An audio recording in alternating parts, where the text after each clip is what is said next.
Hello everyone, this is Lala, and today I'm going to be doing a series of videos that involves the challenge. So, as you see the title, you already know what it is.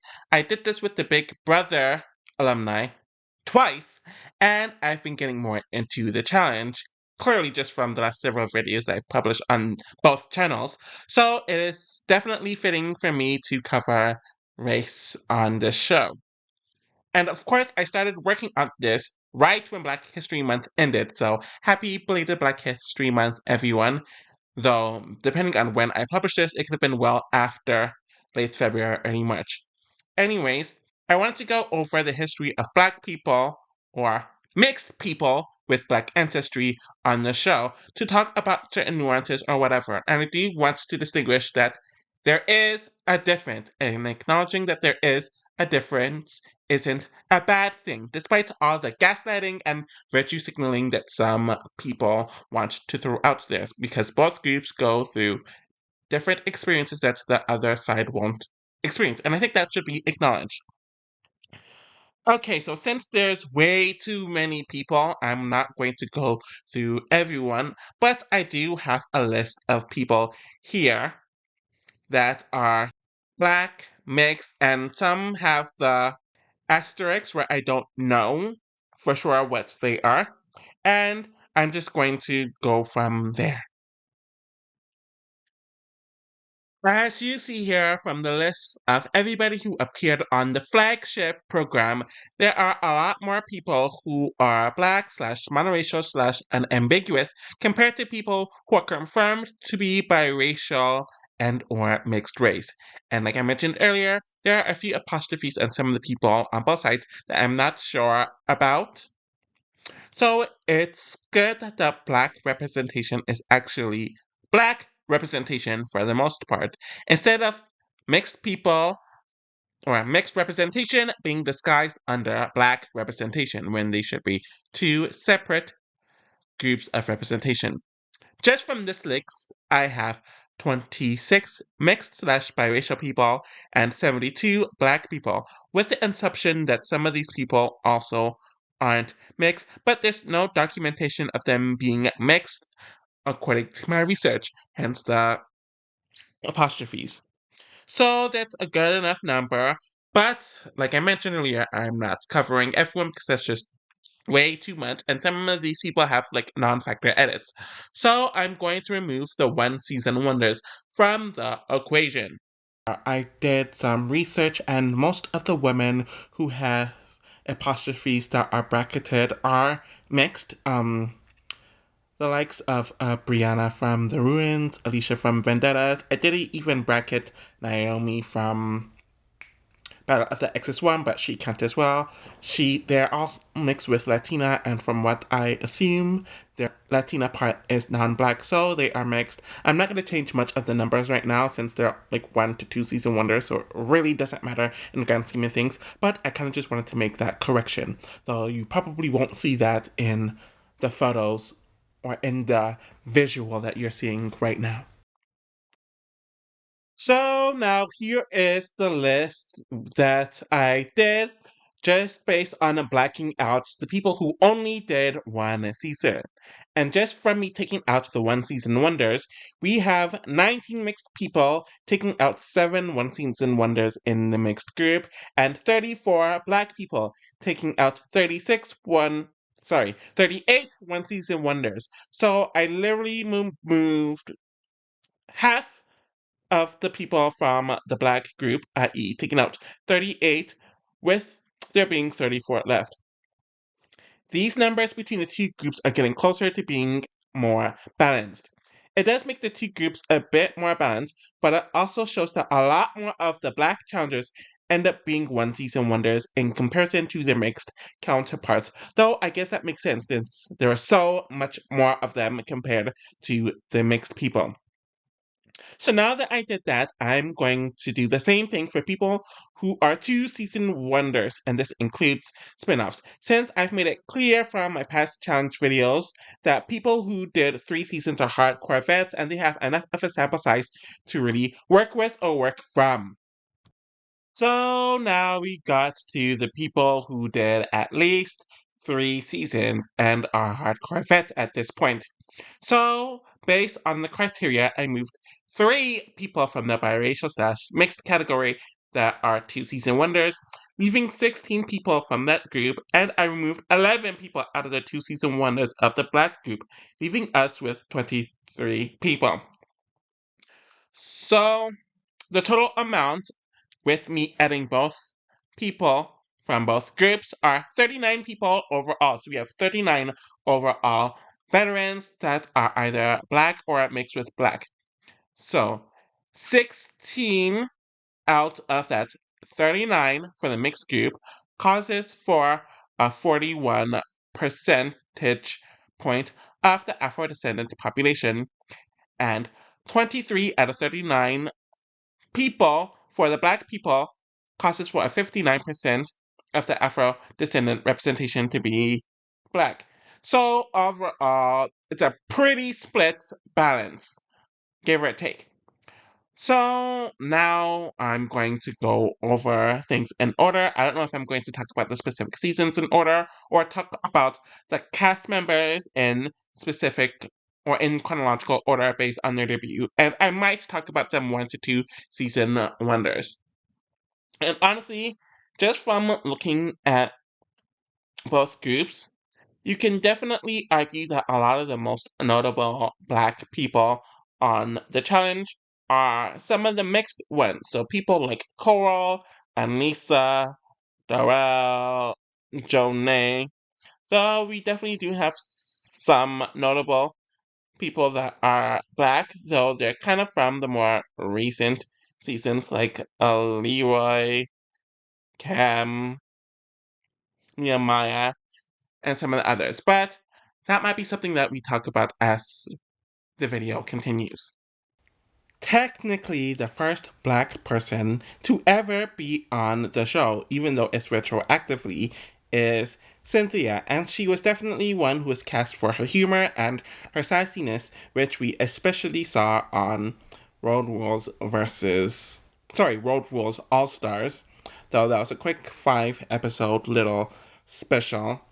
And she had her moments even on Battle of the Sexes too, but it was still more undertoned, especially compared to a lot of the people around her. And obviously, she was only around for an episode on All Stars 3, where we did see her grow. Ultimately, she came off like a very chill, normal person who could be argumentative, but they didn't make that her main identity, and she still had a very fun, vibrant personality. Roni is the second person who's been on the show, and if it wasn't for retroactively adding Road Rules All Stars, she technically would be the first. She was a very chill woman. She didn't get into the drama really ever, and she was really understated. She was about her business. She didn't get into the mess. She just wanted to compete, and she did that relatively well. I do remember on the first episode of The Gauntlet, she, Tina, and Steve were talking about being part Asian, or being Asian. I think it was the other two mainly talking and she was just there, so I'm assuming she's mixed. She could be biracial, or she could be a quarter Asian, or she could have like distant Asian ancestry. I don't know. I don't have the context there. Even on All Stars 3, nothing really changed. She was there for the competition, she chilled, and yeah, that was just her. She definitely wasn't portrayed in a stereotypical way, even though she didn't get a whole lot of camera time in any of her seasons specifically. But she was a refreshing choice, and how she was portrayed was refreshing. So, the first instance of race coming up on the show, especially amongst black people and mixed people that I remember, is on the Challenge 2000, and it was between Los and Piggy. Los is a black American, and Piggy is a biracial Brit, so the dynamics were very different, and there was a few discussions throughout the season over who is black and who is not black, where Lois did not consider Piggy black, where she stated that she is black because she has a black parent. There's a lot going on with this scenario. Lois outright admitted that he's racist, so the fact that he kept on bringing this up meant that he was doing it through nefarious and an ill intent, almost like shaming her for being mixed. But Piggy made some interesting commentary too, where she said black condensation and black struggle, almost like mocking it during one of their arguments, and that definitely rubbed me the wrong way. And to me, it made it clear that she doesn't see herself the same as black, though she was conveniently identifying as black in this scenario. In the United Kingdom, biracial and or mixed people are not deemed black. Legally, they have their own classifications. Culturally, they are far removed from blackness.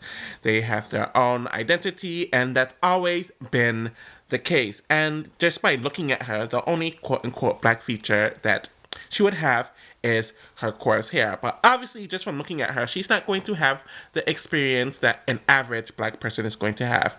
Adding on to the fact that there's no one-drop rule in the UK, she would be even further removed from that, so that kind of just rubbed me the wrong way as well.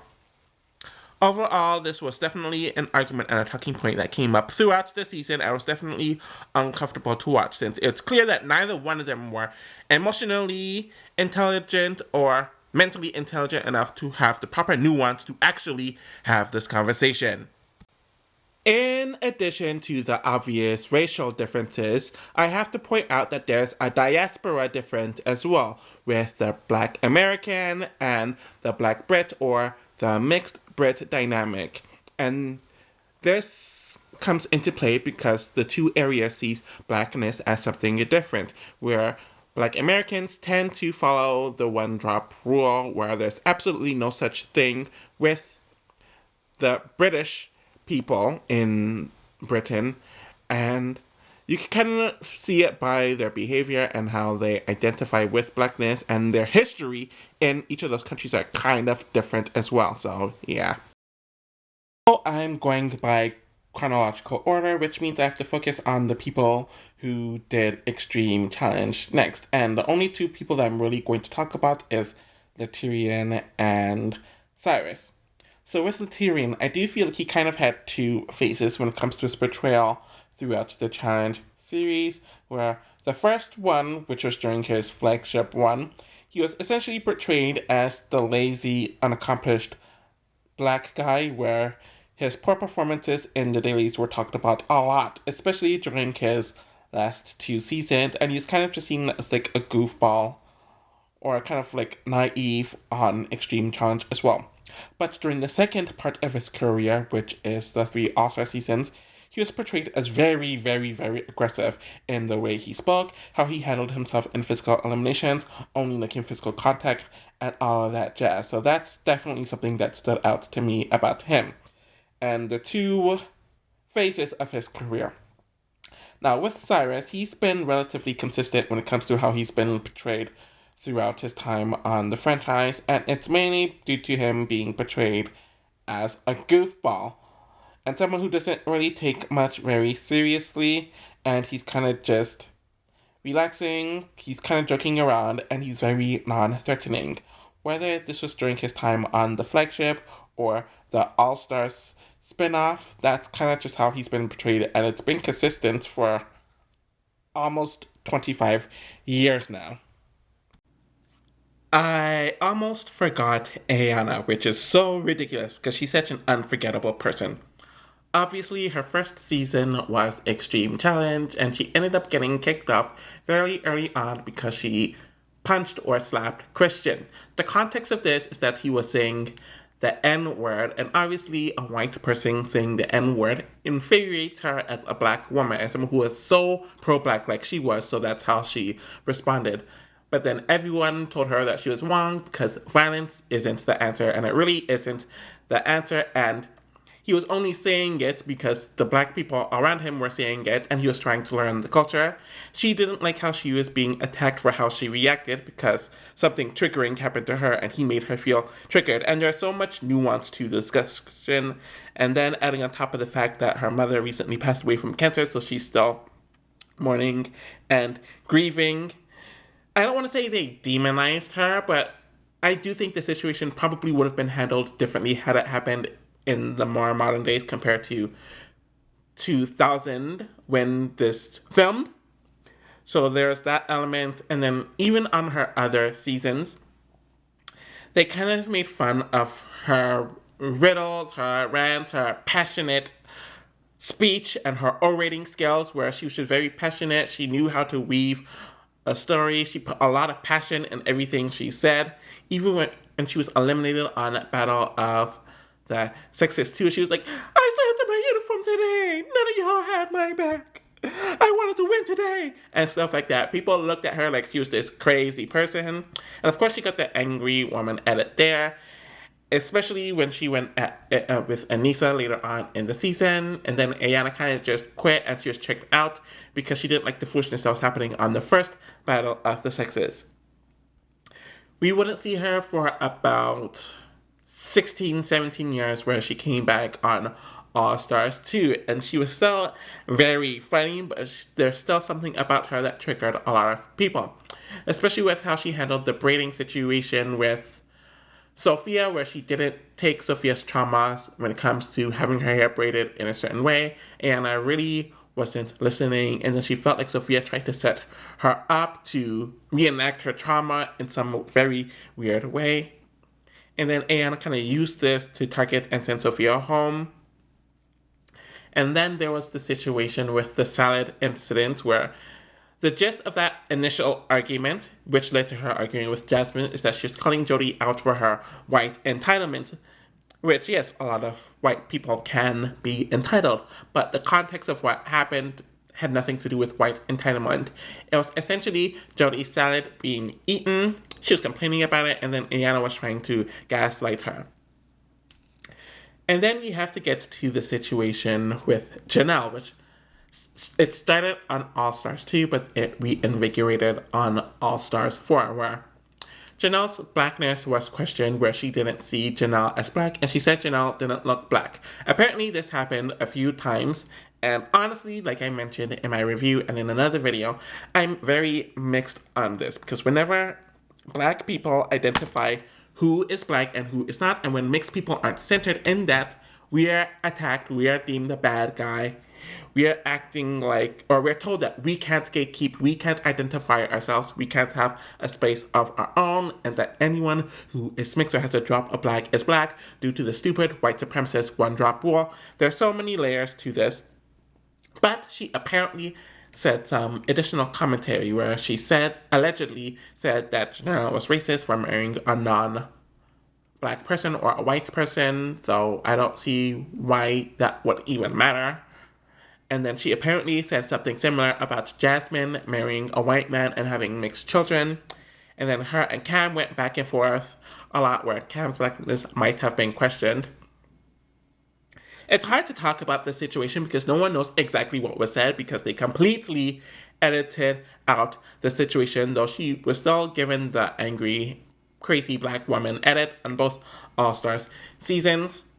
And if she did say everything that they accused her of saying when it comes to, oh, you're not black if you marry a white person, or if she made inflammatory comments like that, that's definitely not right. But when it comes to telling mixed people that they are mixed and they should embrace that instead of only embracing black or claiming black, I don't see the problem in that. But Ayanna definitely has an interesting journey when it comes to the show. I think she's arguably the only woman of the show who is very, very, very hardcore pro-black. She has an Afrocentric mindset, and it rubs a lot of black people the wrong way, especially if they don't share that Afrocentric tendencies, which may or may not be deemed toxic to some people, or black people who are used to catering to non-black people. There's so many layers to this, and I think that's where her journey kind of played an effect in when it comes to black people and the challenge and their interactions with mixed people.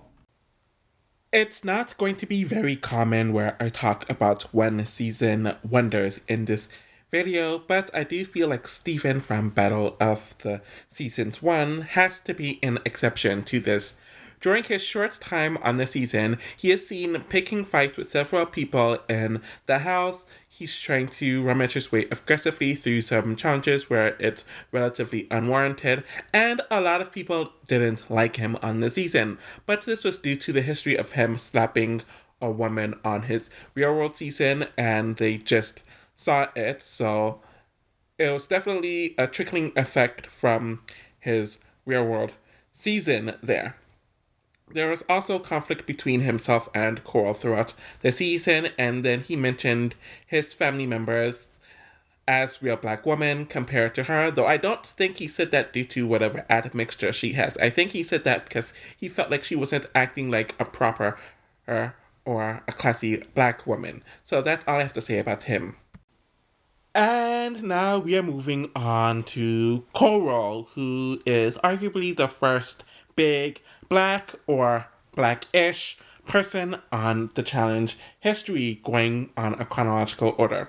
From the little that I did watch and pick up, she was very pro black, and all that stuff on her Real World season. She apparently went at a mixed biracial guy for only dating white women and not dating black women. And from the little that I've researched, her father is an unambiguous black man and her mother is a Louisiana Creole.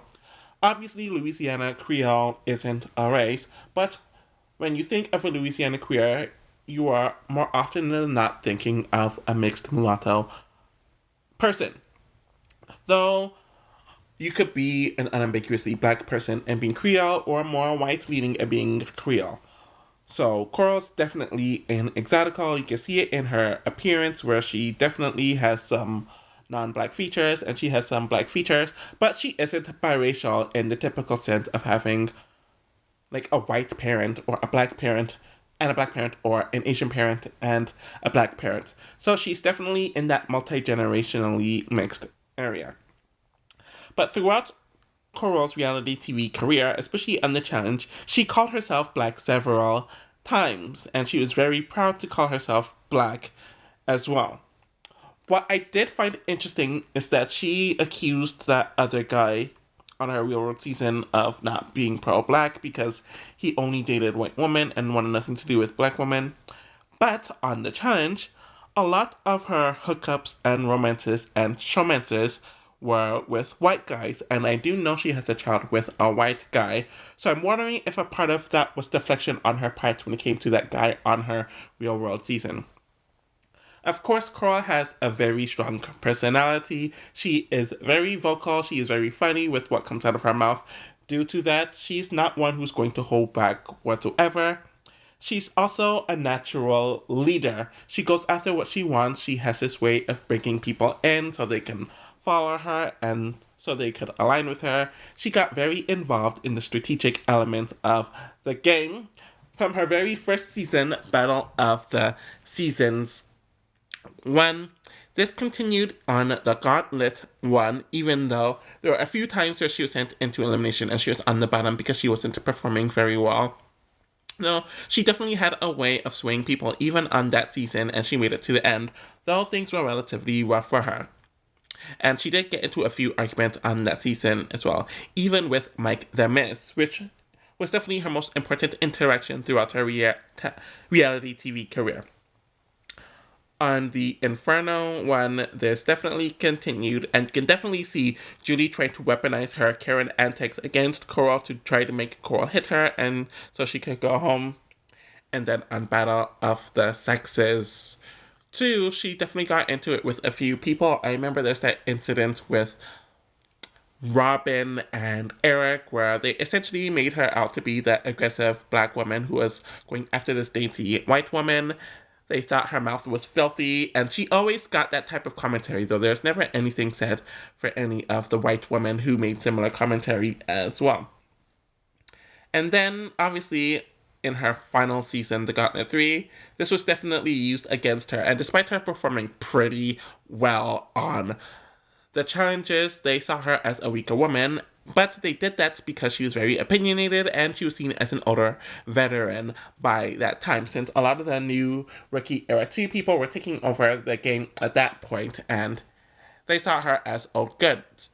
And this obviously caused her to eventually quit later on in the season. And she hasn't been on the show in almost 2 decades, though a lot of people claim that it's because she felt like there's a lot of racist BS happening behind the scenes and she didn't like the treatment, so she bowed. Obviously, Cora is one of the more notable black women on the show, even up until today. And despite her disappearing for like 15 years now, or close to 20 years now, though she's mixed. She's multi-generationally mixed, and you could argue that she was pedestalized due to this compared to a lot of the monoracial black women who are on the show during the time that she was on it. Here is another one episode wonder that I am talking sorry, one season wonder, though he is a one episode wonder technically, and that is David from Battle of the Sexes 1. Obviously, there's the huge spitting incident with him and Puck where the two of them are going back and forth. David mentioned that Puck harms his wife, which later turned out to be true based on what happened with them after the season and other horrible things Puck has done. And because David was telling the truth, Puck spat on him, and spitting on someone's just horrendous. Absolutely no one in the cast supported him, though I'm pretty sure if the roles were reversed, I do think that they would have supported Puck more, where obviously there's some racial elements to this, but the fact that even all the other black people didn't support him does say something.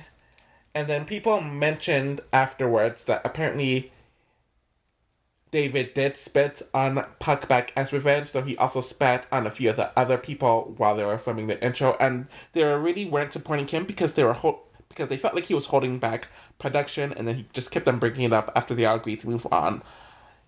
I felt like it's something that should have been put here due to the roles of race here, and yeah. Chronologically, the next person on the list is Aneesa, who debuted on a Battle of the Sexes 1. There's so much that could be said about Aneesa, and I'm not going to get through all of it now. I believe she's the person, meaning man or woman, who has done the third most amount of seasons, with I believe CT and Johnny Bananas being ahead of her. So this means that she is the woman who has done the most seasons.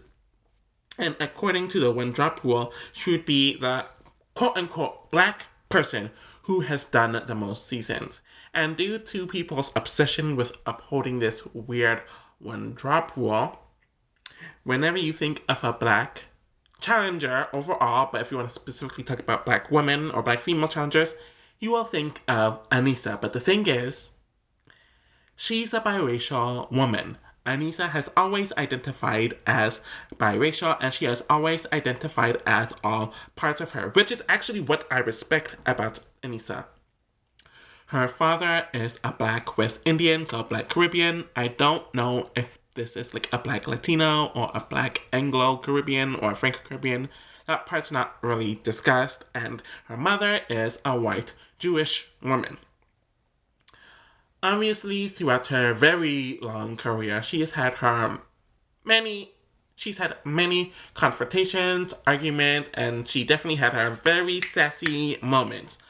Ironically enough, she was under-edited on her first few seasons, but she still had her very argumentative moments, which we saw when her and Ayanna went at it during Battle of the Sexes 2, and when she completely demolished Kara during that elimination on the Gauntlet. And for the next few seasons afterwards, Aneesa would tell people that they don't want Gauntlet Aneesa to come out because it's not a good thing. She mentioned this a lot during the Inferno 3.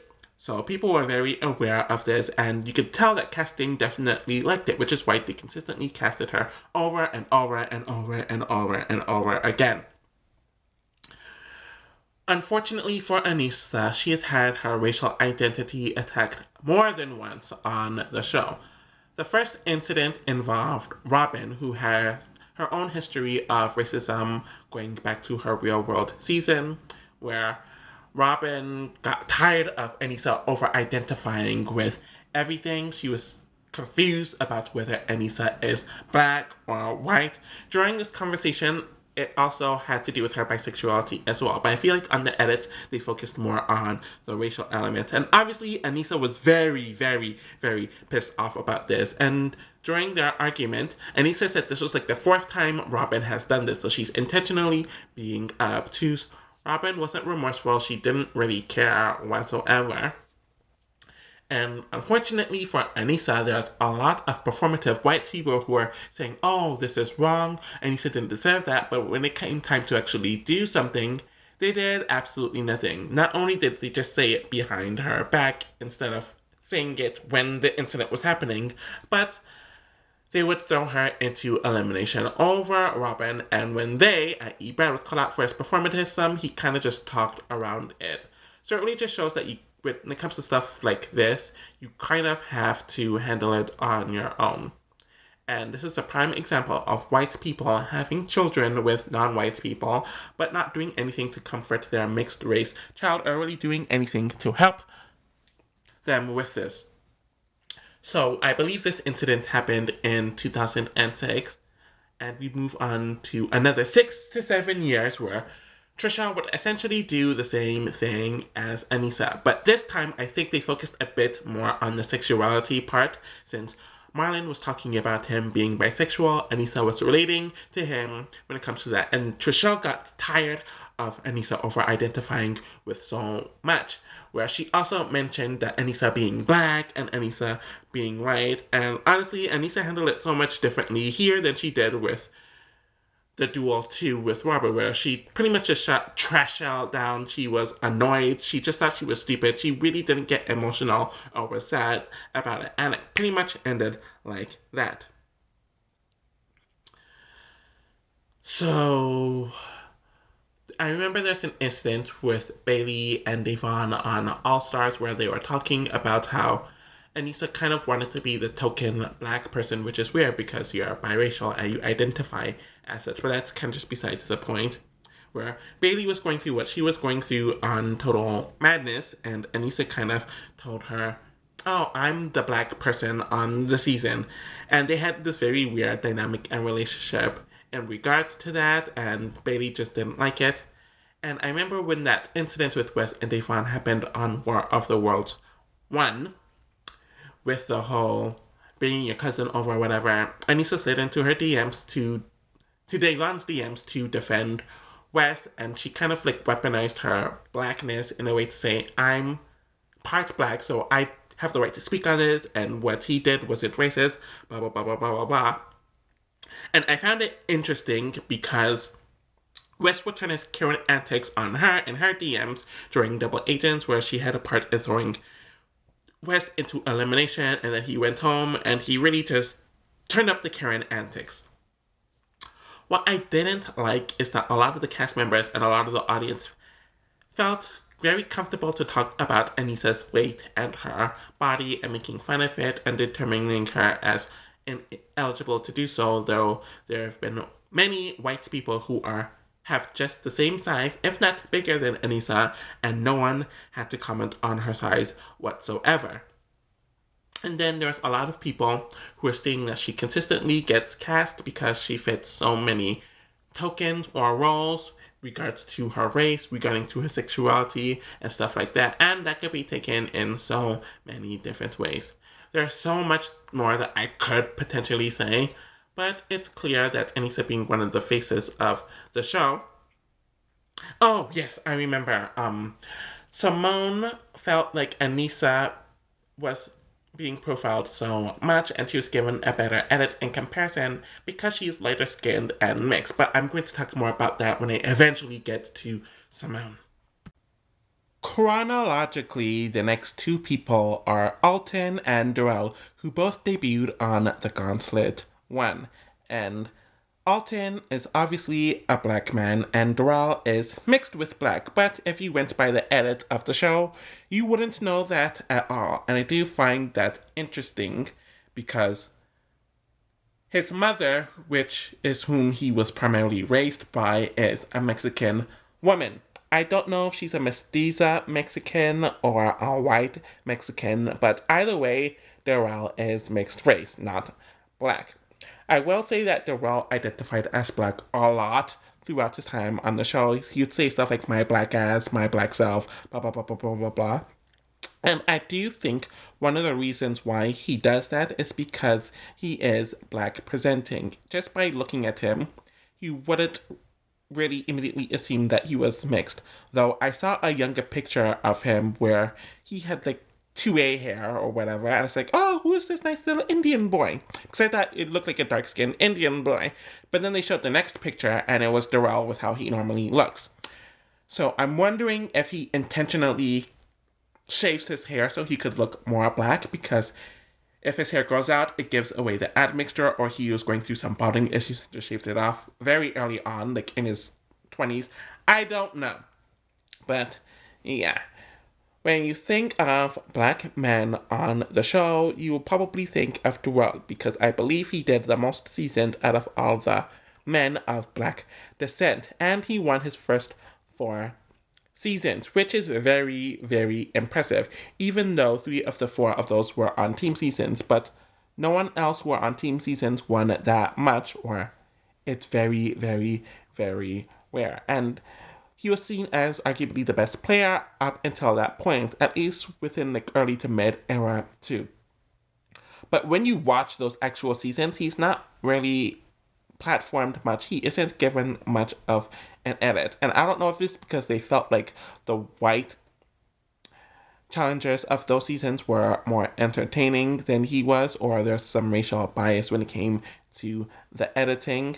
But when it was time to uplift and show a black person, they used Darrell. And like I mentioned, that's kind of problematic because, again, you're using a mixed race person to represent black people, but they're too quote-unquote tainted to represent the other side, which is why, despite him being on the show for over 20 years, there's never any mention of him being Mexican whatsoever.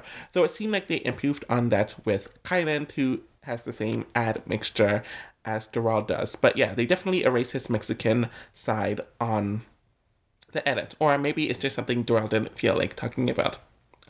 Alton is also someone who is unambiguously black, and he was seen as one of the strongest players up until mid-era 2 as well, where he had 3 dominant seasons on the Gauntlet 1, the Inferno 3, and especially the Gauntlet 2. He got a decent amount of screen time here and there, but he's also someone that wasn't nearly as platformed compared to their white counterparts. But I think with him, he kind of had this aloof mentality about the game and certain elements. He really wasn't into the gaming, but neither was Darrell. But Alton seemed like averse to like alliances and all that types of stuff.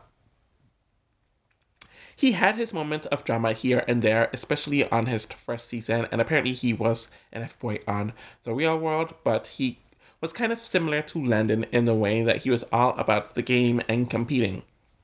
But when he came back on the Battle of the Seasons 2, he was on the outs. He really didn't like where the show went, and then he got into his fair share of arguments and confrontations due to people like Frank and Zach baiting him, and it's kind of like they wanted the angry black man to come out, which really just rubbed me the wrong way. And it seemed like they kind of talked about his more spiritualness as well, and people didn't take it seriously. That's something that kind of rubbed me the wrong way as well. And then there's this whole thing on All Stars 1 about whether he was married or not while he was hooking up with Gisela. And it's interesting here that they decided to show a lot of this on that season, though they edited out a lot of the cheating that some of the other notable white challengers had as well. Darrell was definitely very funny throughout his career, and he definitely had his argumentative moment as well, which definitely didn't paint him in a good look, but it seemed like he calmed down after a while. So essentially, I feel like Darrell was platformed as a black challenger because he is mixed, but he didn't get anywhere near the amount of exposure as the white male challengers of his era, though he's still one of the most well-versed and well-known male challengers. And I don't know if he commented on some of the racial disparities and the treatment from the network and the production and the cast. I don't know if he's mentioned it. Oh, I also forgot to mention there's that incident with Laurel, where she pretty much threw out that him massaging Emily on season 40 was him cheating on his wife, and that was a really nasty look, and she's clearly trying to make him seem like this sleazy, quote-unquote, black man who cheats and has affairs and stuff, when it was literally just an innocent massage. Sorry, Emily was giving him a massage because his back was hurting, and then apparently things got nasty between him and Laurel, which they edited out, and yeah. Another point that I do kind of want to mention is Darrell and violence. He only got violence during that one situation, but you could tell that he knew that if he did get violent, especially with that whole Brad situation, not only would he get kicked out, but he would look like the angry, quote-unquote, black man. So I do think he knew that he had to restrain himself when it comes to certain antics, and this was pretty much the same thing with that whole stop situation with Shane on their World Rules season. So I think Darrell's definitely aware of how he comes across and how he would need to come across, especially someone of his phenotype. And that's kind of just the last thing I wanted to add in there. So we're moving on to several seasons on a chronological point of view. And the next person that I am talking about is Nehemiah. He's a very interesting person to talk about in this sense, since obviously he is a monoracial, dark-skinned black man, which is honestly shockingly rare to see when it comes to the challenge. But even outside of that, from the little I saw of his Real World season, and just from what I saw in the challenge, he is very pro-black, very African-centric, like that type of person.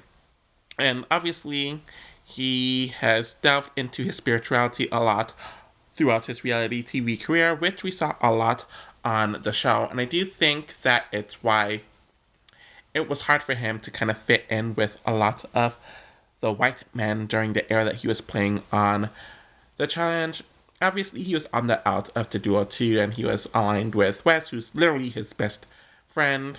And then he became good friends with Beth. So he kind of threw that out of the way in order to kind of get in good with the JEK crew of the Gauntlet 3, where he won that. Honestly, what's notable here is how he was kind of treated on the duel. You had people like Evan, MJ, and a few others who were making fun of him for being very spiritual. He was very into his herbal stuff. He was very into meditation and yoga, and they clowned it. And I remember they were ripping up a lot of his passages even after he left. They kind of thought that he was being a fake spiritual person, which kind of just rubbed me the wrong way. And yet, again, it was another season where there weren't many black people. I think he was the only one on that season, and it made him an early out on that season, especially since he was a late addition to the season. Obviously, when he was paired with Evan on Rivals 1, they got into it more, where Evan essentially called him out for his fake spiritual stuff. Obviously, Nehemiah took that offensively because he's disrespecting his culture and his beliefs and all of that, and they just really just clashed on a personal level. And of course, they had that blow up mid-season. I do think that he kind of... This is a weird way of saying it, but it felt like he was kind of painted as only being relevant due to being Wes's black best friend. Where whenever he and Wes were working together, you even saw this on All Stars 3, Wes got all the screen time, he got all the narration, he got all the focus, where Nehemiah was kind of just there, and they would only show him to support Wes. And you even saw that on All Stars 3, but you saw that on Rivals 1 and the Duel 1 as well. Obviously, All Stars 2, he had the Kingdom's Palace, which was created so black men could see themselves in the three of them, where it was him, Tech, and Laterrian. And I found it interesting because a lot of the fans mentioned, oh, why wasn't Darrell in this alliance if it was a pro-black alliance? One, Darrell is someone who had to work with a lot of white people throughout his challenge career. And obviously he was closer to the likes of a Brad and a Derek and that side of the house over on the likes of Nehemiah and them. And two, I'm wondering if Nehemiah, Laterrian, and Tech realized, okay, we don't want a mixed dude in this alliance. We want to solely focus on unambiguous monoracial black men. I'm wondering if that came up in their mindset. But of course, this alliance rubbed a lot of non-black people the wrong way, especially the fans. And then on Battle of the Eras, he was essentially given an invisible edit because he wasn't involved in much of the mess, and whatever he did, they deemed was irrelevant, so they gave him a very quiet edit. Nehemiah is a very unique black male challenger in this regard because 1, he's not mixed, 2, he's very proud of his blackness, 3, he has different beliefs than even a lot of other black people have, and he stood out, and I wish they gave it more focus. But you could say that because they didn't put him on a lot of seasons and they didn't give him much focus, is that they wanted someone who was lighter, more Eurocentric, and mixed to be the representation of blackness in the challenge. And I do think he kind of suffered from that. We are moving on to the Inferno 3, where there are 2 notable debuts. I'm going to start with Janelle first.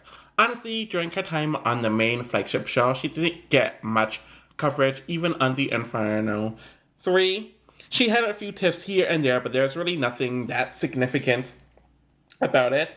And I don't know if they wanted her to be sassier than she appeared to be. From what I've been told, she was apparently very, very, very pro-black. She liked black men. She was all about that on her Real World season, though she was mixed race and she told everyone she was mixed, though it seemed like she had a black identity. When she came back on All Stars, they didn't show this much on All Stars 2 since she didn't get much of an edit there. But All Stars 4, there's this huge thing that led up to her departure, where apparently she and Ayanna were having some sort of discussion where Ayanna didn't see Janelle as black because Janelle's biracial, and she finds her to not look black, which somewhat makes sense because obviously if you're biracial, you're going to have phenotypical traits and features of your other race. So I can see where that came from. But the thing, Janelle didn't like that her blackness was being questioned, though I don't know why she gave Ayanna much thought. And we don't know how Ayanna came at her with this because we didn't really see it. And then apparently Ayanna said something about Janelle being racist because she was dating a non-black man, though it's like, why would she care? 1, black people can date whomever they want. And 2, if a non-black person like Janelle marries someone else who isn't black, how is that racist? Especially when Janelle married someone who's mixed like her as well. And I guess her husband was Asian. There's a whole thing there and something about how her children identified. And it was just really, really, really nasty, though. It did bring to light the whole mixed versus black thing. And in my opinion, obviously Janelle looks mixed because that's what she is. I don't agree with mixed people identifying as black, but they do have the right to celebrate their black roots and lineage. And I don't know if a part of Janelle felt bad about this because she was supposedly so pro-black, though when it came to her mating choices and her husband, that didn't really come to place. Though Ayanna, who knows how Ayanna came at her about this. So yeah.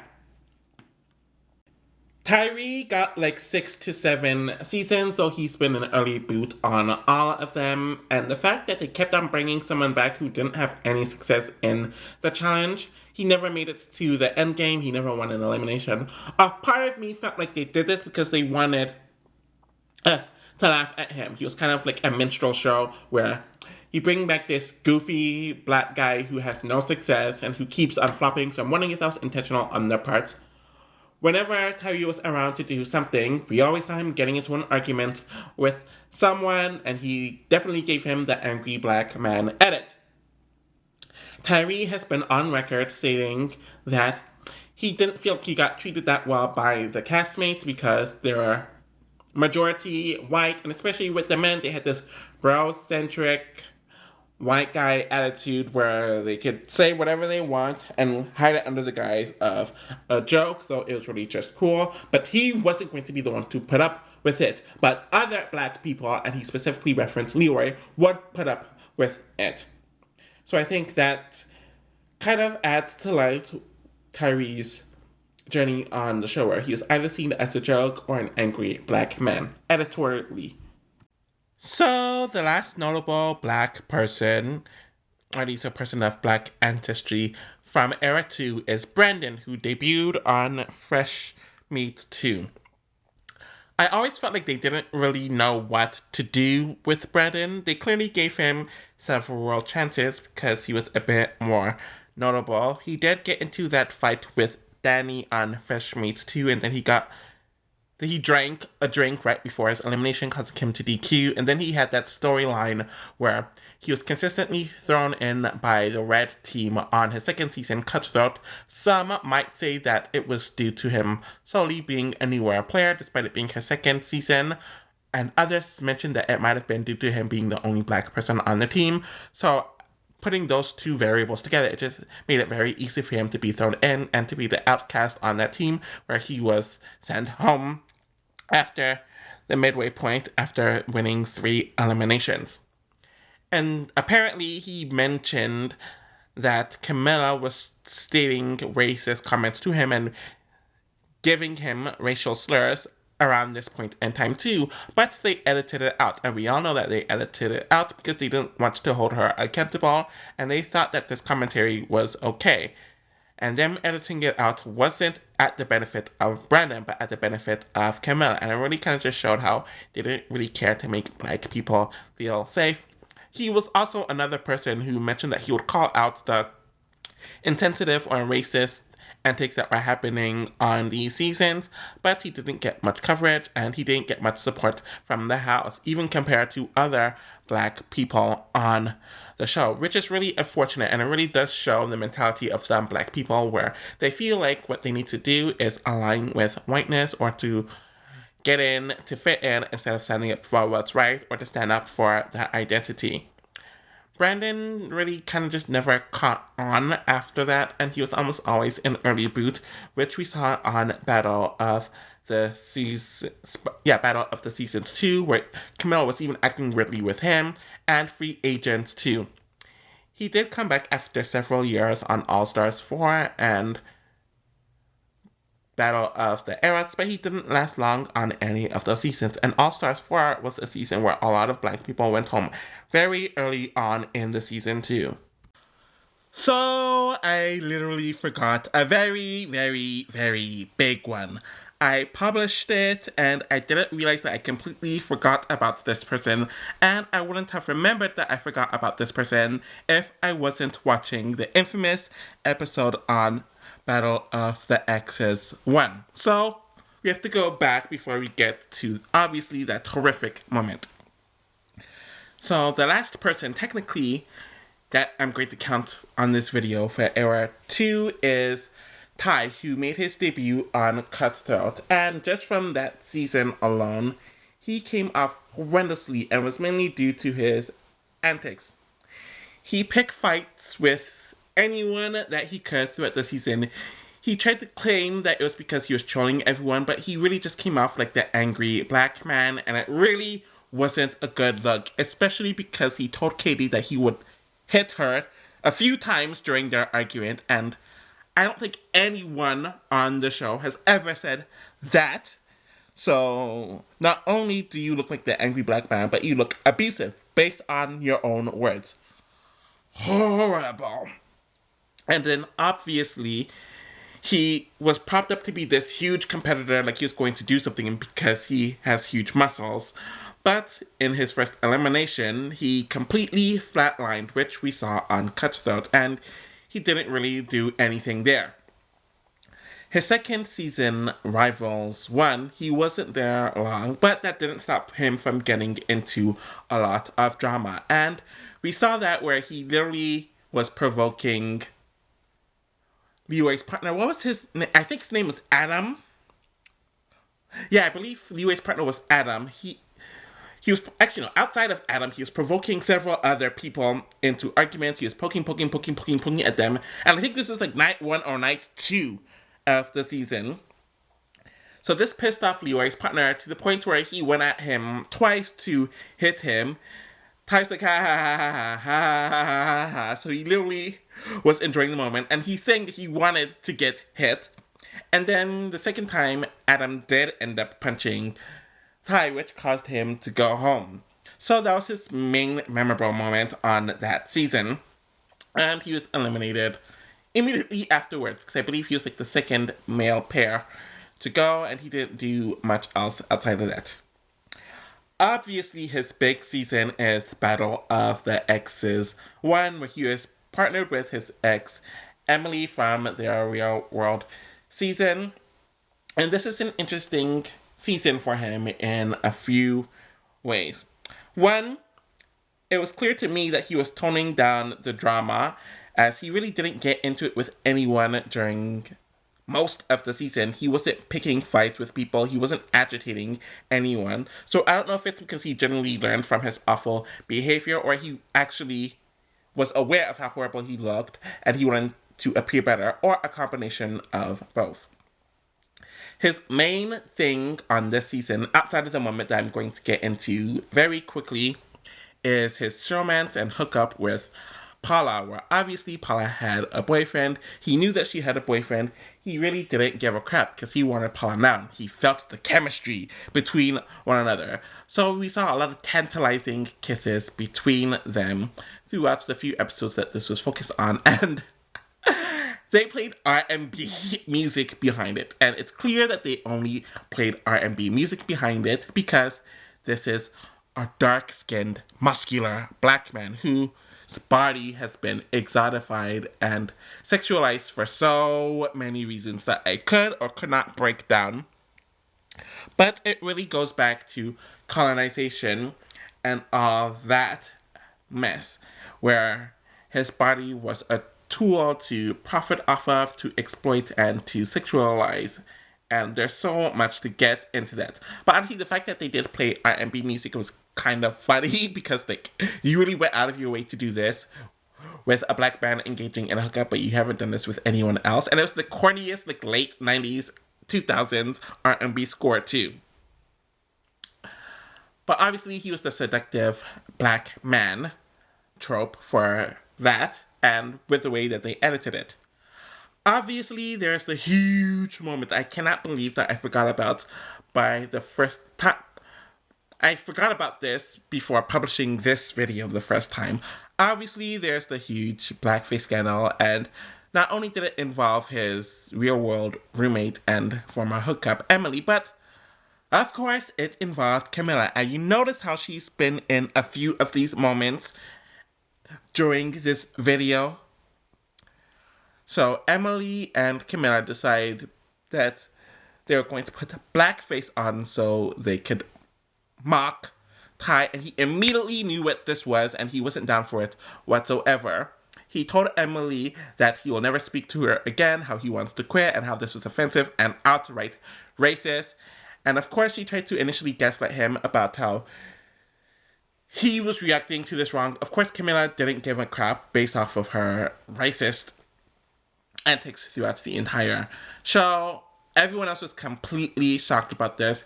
And even despite that, Ty didn't lash out like he very well could have. And in this instance, it would have been very justified to do so. But I do think he was aware that he was coming off like an angry black man, and he didn't want to do that anymore. So obviously he expressed his frustrations, but he was still relatively calm enough. And it says a lot that black people in situations like these have to be the calm ones, or else they will be villainized. And it really isn't shocking that by his final season, which is Rivals 2, he really went out of his way to not engage much with anyone, any drama, anything controversial, to the point where he got a very quiet, minimal edit, despite making it decently far in the season, where he made it to the end game of the season. But he almost wasn't put on that season either. So it seemed like producers didn't like the calmer version of Ty, and we haven't seen him since. This is yet again another example of how I don't think that a mixed man would be treated the way that Ty was treated in regards to the blackface situation and how he has to be calm in events like this. But a lot of it is his fault, especially with how he acted in his first two seasons, and he outright leaned into it. So obviously, it's a very mixed bag, and it's a very messy situation overall. And I am not shocked that not only did the producers outright refuse to do anything about the situation, but they used this as a marketing tool for ratings, as they split up this moment into 2 episodes. And this definitely set a precedent as to how they would handle the Leroy event on Dirty 30. So I also do not know that if it was his choice to not do the show anymore or if they refused to put him on after Rivals 2, but it also kind of implements that if you're not consistently turning it up and you are a monoracial black person, unless you're aligned with bananas, chances are you probably won't come back. They won't let you have a free season or a few seasons without any sort of drama. So if that was the case, he would fit under this, but he could have just left on his own, or it was a mutual decision. I really don't know. But it also just shows how a lot of people, like non-black people, like black people when they are entertaining or serving them, but when they don't provide that anymore, all of a sudden they have an issue. Now we are at the second half of the show's history up until this point, where we are moving on to people who debuted on season 21, which is Rivals 1, and I'm going to focus on Leroy first. He made it to the end on his first season. He kind of skated to the end. He was never targeted or nominated for elimination, and it seemed like he got along with a lot of the guys as well. So I do think he had it easier initially compared to most of the black men who have been on the show. And I think the reason for that is that he was able to kind of kowtow and blend in with some of the more obnoxious, bro-centric white guys of the show, mainly Johnny Bananas. So he kind of went under their wing for the first several seasons, and everything was fine. And you could tell that MTV liked him as well because he wasn't causing a lot of drama. But a lot of people on the challenge, especially when the incident with him happened and when that discourse went online again, that Leroy was fine when some of the other challengers that were white made jokes that were kind of racial, if they said problematic commentary about black people. He would either kind of just laugh along or not say anything. And when other black challengers would defend themselves or call it out, Leroy never had their back, and they felt kind of betrayed by him. So there's that dichotomy there. And you have to wonder if that's a part of the reason why he came back so many times compared to other black challengers who never did, or they didn't get as much discourse or that many opportunities in comparison. Obviously, we do have to talk about the Dirty 30 situation where Camilla decided to lash out at him for something that he really wasn't responsible for. He and some of the other people were having conversations about something else, and then she immediately thought that he was talking about her, so she kept on provoking a fight or argument with him. He tried to calm the situation down. He really tried to not really engage much. He really tried to not really go there. But then she called him several racial slurs, which apparently didn't even show all of it. And obviously, he didn't react well to this. But despite this, he knew that because he's a black man and because this was a white woman in front of him, he couldn't go off or go crazy, even if he would have been justified to do so, since it would have just invited a more racial discourse by the fan base and whatever. And she wanted to throw a weight at him too, which is obviously very, very dangerous. Johnny Bananas, in the middle of this discourse, throws a pillow at her while she's walking away. She immediately assumes that he was Leroy and then she throws it back at him. So it's clear that she was willing to put violence on him. The issue with production is that they not only were they trying to act like it didn't happen, where when TJ came in, he didn't want to address the elephant in the room, they kind of just wanted to move on. But Leroy had to be the one to speak up, and then they had that discourse during the next nomination ceremony, which was just very unfortunate.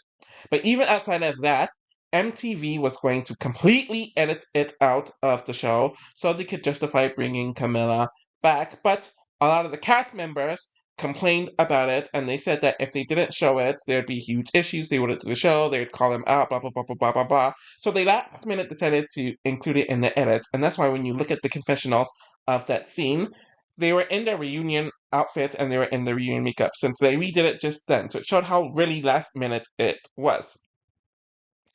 Despite all of that, Leroy decided to come back for the next few seasons. Once he At first they edited out his showmance with Kam, and I felt like they did this because they didn't really know how to show a black showmance. It's never really been something that's been prominent or really much of an effect on the show. So I think during that, they really started editing them down. Even on War of the Worlds 2, where they actually address their history, they're still edited down compared to the white couples, and they didn't really get a lot of focus until Double Agent. And you could make the argument that this was done due to the Black Lives Matter happening at that specific point in time, and it was a very pro-diverse season with the discourse that was happening in real life, and with this being a huge push about Leroy retiring after the season, and he claimed that he retired due to the mess that happened on Dirty 30, but I always kind of call BS on this because he did the very next season after that, which was Vendettas, he did War of the Worlds 1, and he did War of the Worlds 2. Essentially, he did 4 seasons after Dirty 30, but I guess maybe because he thought about it in a revisionist or in a retrospective point of view where something should have been handled differently, and he didn't like how production handles certain things, so maybe he was retiring then, and that's why he wanted to do it. Though I always find it odd that if something bothers you so much like that, why did you stay in that environment for several seasons afterwards? And I think that's the critique a lot of people have of Leroy in general, and then just with the other challenges. Apparently, the producers promised him that there are some changes behind the scenes, so that's why he came back, and that's why that we've seen him ever since. I do think Leroy is one of the few black men that are consistently platformed, and by black I mean monoracial, unambiguous black men, not a mixed race man, but one of the very few actual black men who have been consistently platformed because he is seen as the quote unquote good black man, where he's very agreeable, he is very mellow, he doesn't really show his emotions a lot, he's not going to intimidate white people. So there's that additional layer to him when it comes to his experience on the show and how people in and out of the challenge, whether it's alumni or the fan base, view him. I do think that him getting with Kat, who's very vocal about a lot of these types of things, and then building a black family together with their 2 children, and then being engaged, enlightened him in certain ways that he probably either intentionally overlooked or is just willfully obtuse to. So he just never thought that much about it. So, in a way, I do think his journey is very interesting in that element, for sure. And it will be interesting to see what comes of it in the future, since it seems like he's consistently back in rotation now. I did forget something. There's that moment at the very end of Rivals where Johnny Bananas and Tyler was getting voted in, and Tyler was lashing out at everyone in the game, and Leroy essentially called him out for being scared to go against CT, and then Tyler decided to do yo yo yo yo yo yo yo yo yo randomly in the middle of an argument. And it definitely came off as a bit microaggressive, almost kind of stereotyping him to be this like ghetto black person who was dumb, and then he tried to like silent Leroy in that very, very weird way. Now it is time to move on to Jasmine and Joni, and these two are interesting in the fact that they both came from the same Real World season and debuted on the same challenge season, and they did a lot of their seasons together, so there's an interesting enough contrast there. When it came to their interactions, especially when they were rivals, Jasmine definitely came off as more aggressive, loud, and rambunctious. I don't know if this is due to that just generally being Jasmine's personality. She's definitely more hype Texas type, or at least that's what she said. Or if it's because she's the monoracial black one. But even like outside of her interactions with Janae, most of the time where she was getting screen time, she was popping off on someone. We saw her literally punch Tyrie on Battle of the XS1, and absolutely nothing happened. She's actually somewhat under the radar on Battle of the Seasons 2, despite her actually making it pretty far on the season, though we did see her volunteer into guaranteed loss of an elimination with for Jonay, because Jonay didn't want to go into elimination. So partially that had to do with Jenny having real life stuff that she didn't want to do with, but it's also, you could say that it kind of brings alight some interactions with some black women, especially, and mixed women, where the black woman does the work for the mixed woman and she kind of gets screwed over for it. But that might just be a stretch regarding how I see it. Jasmine's definitely someone that was always dancing on the table, and she definitely got a bad edit when it came to her being stripperlicious and very flirtatious and whatnot.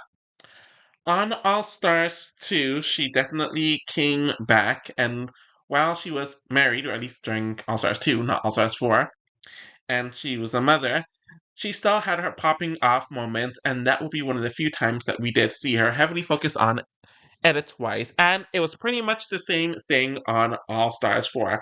Though apparently on All Stars 4, there's the whole Ayanna mess, and she was dragged into it because, one, I do feel like she sympathized with Janelle because Jasmine's own children are a Janelle, as she has biracial with white children, and another element to this is that Ayanna kind of threw it in Jasmine's face that Jasmine was calling Ayanna when Jasmine was going through her messy divorce with her ex-husband, and the fact that she kind of brought that up in their argument was very nasty.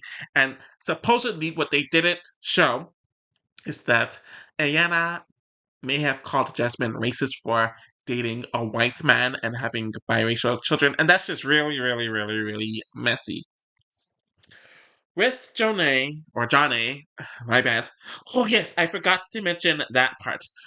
Camilla and her stupid self decided to intentionally call Johnny Jasmine several times, and when Johnny told her her real name and to not confuse the two when it came to the name, Camilla really just didn't give a F. She definitely blew it off, and it's really not a good look to misname one colored person for another colored person, and some of that stuff tends to kind of happen through a lot of these reality shows. Jonna definitely got into her few arguments and fights, but she was never seen as the feisty type, the pop off type, or whatnot. I don't know if this partially had to do with her being mixed or just because, compared to many of the other mixed or black women on the show, she's on the calmer end. I remember a lot of people made fun of her hair and they claim, oh, she's a hairstylist, so she can't do her hair. And a part of me is wondering if they were saying that because she has type 4 hair, and a lot of people, like black people, mixed people, and otherwise like to clown at type 4 hair. Or maybe they're like, oh, this is odd because a mixed woman having type 4 hair was something that was seen as so odd. So I do think she suffered from texturism in that regard. But apparently, she was adopted into an all white family, so she grew up in the suburbs with her white adopted family, and her biological parents gave her up for adoption. She mentioned that here and there. I'm pretty sure there's more context in her real world season, which I haven't watched yet. I don't know if her birth mother is black or not, so maybe that had to do with it. And then obviously, there was some commentary on Dirty 30, which was the season she wasn't even on. At that point, Johnny was retired from the show completely, but it involved Simone, whom we will get into later. She pretty much, Johnny was brought up as an example, as well as Aneesa, about how biracial mixed race women are portrayed better on the show and they're given more focus compared to black women. And Tony's brother Shane decided to get so offended on her behalf, though Simone didn't even bash Johnny or say anything negative. And when you look at it, obviously there's been a lot of monoracially black women on the show, but when you think of the most famous or most notable quote unquote black women, a lot of the time it's the biracial women who are brought up. And seriously, I could only imagine how tough it must have been to be a mixed person growing up entirely with a white family, knowing that your biological parents, which includes your black parent, gave you up. You grew up in a suburban area where there's no black people or a very minimal amount of black people. you yourself procreate and marry more into a white family, but you have this a part of you is black, but you don't really know how to really connect with it in a way, and you don't know how to deal with that. I can only imagine how tough that would be and the struggles that comes with that. And that in itself just shows how different the mixed experience and the black experience is. And to group them all together is just disingenuous. And the nuances of both experiences and the differences of those nuances definitely should be addressed and respected. Chronologically, I guess Preston is next, but I really don't have much to say about him. I do think that his brief experience on the challenge mainly had to do with him being gay over being black.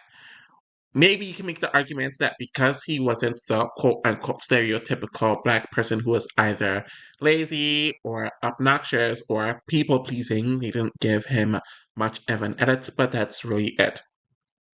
I wasn't going to include Devyn on this since she only did 2 seasons on the show. And when you really think about it, she didn't get treated the same as a lot of the black women on the show, or even a lot of the mixed women on the show, where they're portrayed as loud, obnoxious, argumentative, and whatever. Yes, she was still very funny, and there are a decent amount of the women on this list that are before her or after her that are very funny. But the one thing that did stand out to me is the constant commentary on her wigs. Yes, I do blame her for a lot of that talking point, or a lot of that for. I blame her for a lot of that being a talking point, but it got to the point where a lot of people felt very comfortable joking about it, maybe throwing shade at it, and there's even a whole segment about her wig getting buried in Free Agents. Yes, it was funny, but you also have to wonder if this wasn't a black woman, would there have been so much commentary on her wigs or her hair? I highly doubt it. The next person I'm going to talk about is Naya, and she's definitely a big one. Obviously, from her real world season, which is one of the 2 seasons I've actually watched up until this point, it was very clear that Naya was the angry, sassy, aggressive, violent black woman who caused an abhorrent amount of drama, and clearly they put her on the challenge, hoping that she would most likely do that there. Her first season was relatively underwhelming as she was a very early boot, and she didn't get much camera time during the limited time she was there.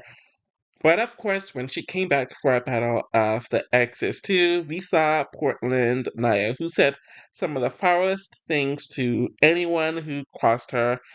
She was a mean gossip girl. She really kicked it up with the slut shaming, though she wasn't the only one who did that. And Hurricane Naya made its way back in the endgame, where, of course, she lashed out at Johnny Bananas and Nani when they kind of orchestrated herself and Leroy getting nominated. She called Naya a cum guzzling slut. She went off to do so many other. She said so many other very foul stuff. She got on the table like she was going to hit someone, and it just got really, really, really nasty. Obviously, once Banana and Nani and Naya and Leroy were nominated against one another, all of them, but mainly she was like the main one who was heckling Jordan and Sarah. It got ridiculous, where ultimately it led. One, she said the most foulest things to Sarah, and then she was bragging about Hurricane Naya coming. And not only did she decide to pull Jordan's pants and underwear down, where apparently they've done that since their real world season, which is just very, very, very weird. But she used homophobic slurs at him, and she justified it by saying, "The gays love me." And again, this goes back to the discourse of the relationship between gay men and straight women, but in this case, black women, with how both groups kind of weaponize one another while also sharing hatred for them. Obviously, Naya got pulled from the game, rightfully so, and it was believed that she was never going to be on the show. And for several years, she wasn't on the show. Ultimately, it seemed like she would be a two-season wonder, but not only did the Black Lives Matter movement happen, but the D situation happened, where MTV publicly banned her from ever being on the show due to her insensitive tweets. And then once Cory's child's mother, Taylor, was banned for doing something very similar that was already addressed on the show for her to learn from and was something over a decade ago, people were calling out Jordan saying the N word on the real world and bragging about it, and then doing the monkey actions or reenacting a monkey to Naya, and then that clip was going around. Conveniently, Naya came out of the shadows, where obviously she and Jordan became friends again, and that's their right. But she defended Jordan so much regarding that clip, how he shouldn't be banned, blah, blah, blah, blah, blah, blah, blah. Obviously, she made her few series of tweets, and she was in her rights to do that. But she and Jordan decided to do more than one live where they talked about the situation. And honestly, it was essentially kind of her muling for Jordan. And it really wasn't giving what they thought that it was giving, but it did show that Naya did mature. And it was great that she actually took the work to mature and to grow out of her toxic ways. My issue with this is, why is it always a black person's job to do clean up for a white person who found themselves in trouble? Why is this always the case? And my biggest issue is that Naya finally comes back to the challenge, but it was with Jordan. Conveniently, the first time Jordan came back after that situation happened, and they clearly wanted to rehabilitate his image. So why not bring back the black woman that we put on the shelf for like 6 years, and who could do the cleanup for us to show the growth that Jordan has, and also if she does this for Jordan, she can prove herself to see if she's stable enough to be on the show. So the two of them were on All Stars 3. They got very emotionally and arguably romantically, especially sexually close. Then we saw that dynamic there where she had to stand on her own once he was eliminated, and she did make it to the final that season. In her following season, she was definitely a lot more calm, and she proved to production that she did grow and change.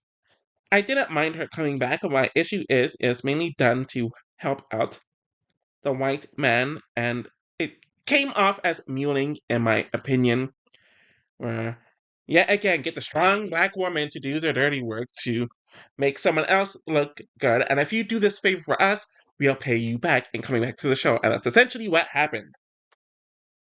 Latoya definitely did debut on the same season as Naya did, but I decided to separate her because one, I had a lot more to say about Naya individually, and two, I felt like her trajectory is pretty similar to Simone, as they competed in roughly around the same seasons. They did the same amount of seasons, and neither one of them lasted long in any of their seasons. So with Latoya, I don't have a whole lot to say about her. Obviously, what we got from her is someone who is very funny and who can read a bitch and who can cuss somebody out, which we saw during her brief time on Free Agent. And while we didn't see that confrontational side of her, like on Free Agent on her other two seasons, we saw that she was very sassy and very funny. Simone is someone that I definitely have a lot more to say about. She didn't get much to do on Battle of the Exes 2 because one, she didn't last long on the season, and two, her coverage was toned down. But her partnership with Thomas on her second season, which was Rivals 3, was based on a deleted clip from Exes 2 where she was throwing several drinks at him, and they showed that he had to justify their pairing. On this season, we saw her get into several arguments and confrontations with people. They played over exaggerated music to make her look ridiculous, even if she was correct in what she was arguing about. They made her out to be the quote unquote ghetto drama queen, and that was the only time we ever saw her. And she took issue with the fact that they only saw her when she was being the sassy, quote unquote, ghetto black woman when there's so much more to her. And then on her final season, Dirty 30, she and she asked Shane, Tony's brother, to help with grease her hair because he's a hairstylist and she needed help with her hair. He gave like a stank look about it, which she took as, okay, you don't want to do my hair because I have type for coarse hair, so I'm assuming she probably saw the textures within that, so that kind of rubbed her the wrong way. Somehow the group was talking about race and the betrayal of black women on MTV, and she was talking about her experience as a monoracial, dark-skinned black woman and how black women essentially don't get as nuanced of an edit or portrayal compared to the lighter skinned and or in this case they're generally mixed compared to their mixed counterparts, and she referenced Aneesa and Jonna, and obviously I've discussed them throughout the video when it came to the pros and cons, but when you really look at it, what she was saying is correct. They definitely have more nuanced edits compared to the monoracial black women. Shane got so offended about this on his friend Jonay's behalf, even though Simone didn't even bash her, to the point where he got in her face and he decided to physically attack her, causing both of them to leave. And MTV did nothing about it, and everyone who was there said that Shane was wrong and Simone was right. Why is it when black people, especially black women, defend themselves, talk about their experiences, talking about how their experiences are different than mixed women's appearances, why do people get so angry?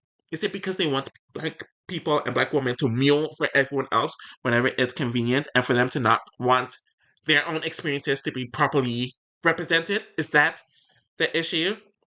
And the fact that he felt so comfortable to harm her, where I doubt he would have done that to a lighter skinned mixed woman, says, okay, this plays into the masculinization of black women, which is a whole problem within itself. And I didn't like that because she was defending herself, they decided to kick her off. But I guess when it comes to the broken bottle, that was an issue. And then when she finally talked about her experiences years later, this was around the time where Leroy came out during the Black Lives Matter movement to talk about why he left MTV, and then he brought up the whole Camilla situation. Simone was one of the few people to call him out because she mentioned that while other non-black people were saying their stupid, problematic commentary and it was affecting her, she went to him for advice. She was expecting him to console and understand her as a black person. He kind of wrote her off and pretty much let her fend for herself, and he didn't take her seriously. So she called him out for that. Why was it that so many of the fans decided to villainize her for that? Where Leroy was the one who brought this into the conversation. If you want to talk about your experiences with MTV and how your blackness took part in your experience and how it affected your experiences, he has every right to do that. But you can't be mad, and the fans can't be mad when other black people talk about their experiences and how he negatively affected their experiences on the show, where there was no black kinship there. I didn't like that, and it really just shows that if you are a dark-skinned monoracial black woman, less people are going to defend you. And a lot of them blamed her for what happened to her. And yes, she did not help herself, but they don't say that about the non-black women who are just as, if not more, confrontational. So there's just a lot of ickiness there. So there was a streak of people who are monoracially black that I spoke about, and now I'm going to talk about a few people that are mixed, and they all debuted on the same season. It was interesting seeing Dario, Nicole, and their relatives fight in their native tongue. You would have thought that the Dominicans all would have got along on their season, but they really didn't. And yes, there's a reason why I put Nicole on this video, but not Nani. I'm going to discuss that later. So with Dario, honestly, I don't really recall him ever mentioning race much. I guess he's this spicy Latino, but obviously he looks different than the male Latinos that were cast on the show because he is Dominicans. On average, Dominicans are about 55% white, 40% black, and maybe 5% indigenous or Taino, but in general, they're mulattoes, and that's the term that they use in the Dominican Republic, hence me using it here. For some reason, people on the fandom like to call him black sometimes, or they use it whenever it's convenient. I don't recall him ever saying that, but I do note that his portrayal is a bit different than some of the other Latino males that are casted. But he's very about Dominican, Dominican, Dominican, which is his right because that's his ethnic background. Honestly, I really wasn't going to put Nicole on this list because, let's be real, she's not black. She doesn't look black, and the only reason why I'm putting her on here is I believe she's fully Dominican, where Nani is half Dominican and half Cuban. Nani hasn't mentioned anything about blackness or anything in that regard because one, she isn't, and two, I just don't think that involved her. The only reason why I'm putting Nicole in this video is because there's an incident where she was caught out for saying the N word on her lives, and then she was like, "Black as black," and she used that as a shield so people wouldn't call her out, or so people can't call her out for saying the N word when she clearly does not look black and clearly isn't black. You having a black grandparent does not mean that you are black, especially if your grandparent procreated with a non-black person, and that child, i.e. your parent, also procreated with a non-black person, hence creating you. Having black ancestry does not automatically equal that you are black.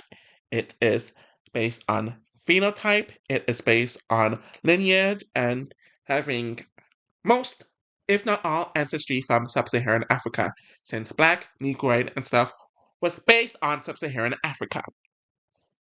That's it. And this adds a different layer to things compared to even the whole Dominican thing adds another layer compared to American biracial people who are just like half Black American or half Black Caribbean and half white American or half white non-Hispanic. Usually the mixed people are biracial, but Dominicans are multi-generationally mixed mulattoes. So they come from parents, grandparents, great-grandparents who are mixed black and white. There's a lot of discourse about Dominican people not wanting to identify as black people. This is hitting between Dominicans and African Americans due to this, where some Dominicans look like African Americans, but they refuse to be called black since they feel like it will erase the Latina dad culture, though Latin isn't a race. But I guess they're assuming that black is in reference to African Americans.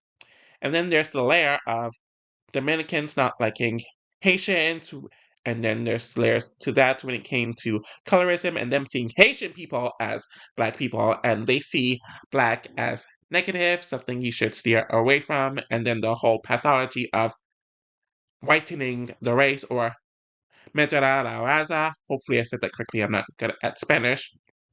So Nicole conveniently mentioning that she has a black grandmother to shield her from being excused to say an anti-black term, essentially, sent a really bad message.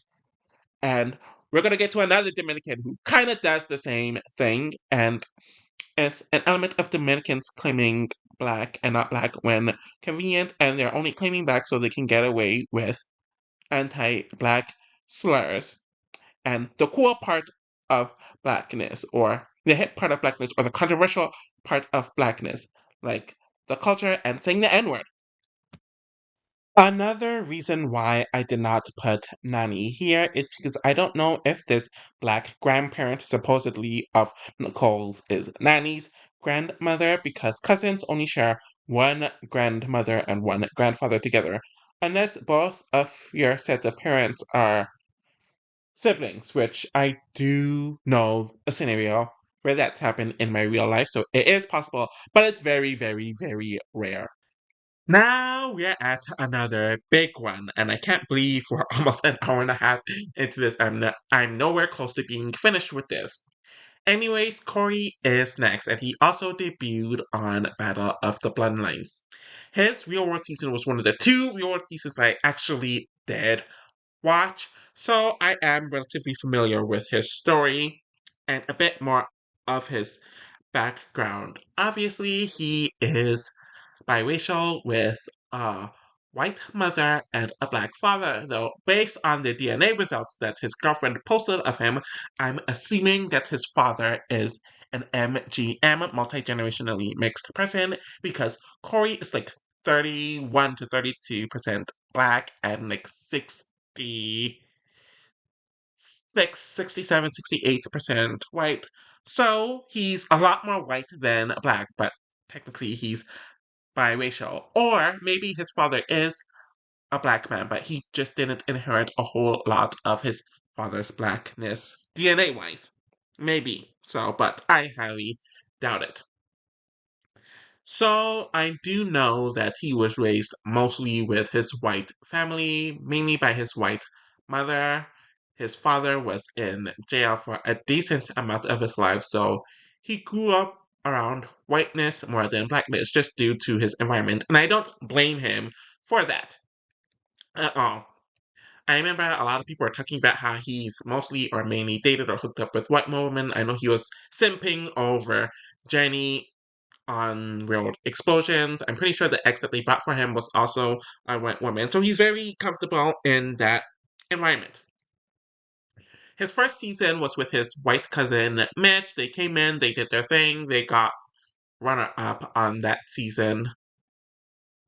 Rivals 3 wasn't the most notable one. Honestly, now that I'm really, really, really thinking about it, his race didn't really come up much during his time on the challenge whatsoever, especially in his early seasons. And why did it not come up? Because he does not have the same experience as a black man. And we're going to get to him stating that later. We're going to get there. So Cory had his hookup with Camilla on Invasion of the Championship, if I'm remembering correctly, and he was in his fuckboy era. And everyone found him so desirable, and MTV was pushing him so hard, harder than any black person has been pushed on the show, despite him not accomplishing that much in his career. And note that the only quote unquote black man that they pushed somewhat before this was Darrell, and Darrell's also someone who is mixed, but Cory is more ambiguous looking than Darrell, so I'm assuming that's why they were pushing Cory hardcore, hardcore, hardcore, but he started flopping around this time. So Camilla and Cory were hooking up, and apparently, obviously, we know about Camilla being racist and saying N words to Leroy, but she also said it to Cory's boy Nelson. She said the N word to Nelson on Dirty 30. There has been no report on Cory being called the N word on that season by Camilla or anyone else on the challenge. Why? Because he does not have the same experience or phenotype as a black man. And he has said this. I'm going to get more to that. So people acting like, oh, you're going to be treated just like all the other black men. That's a lie. So 3030 Vendettas, he started flopping hardcore.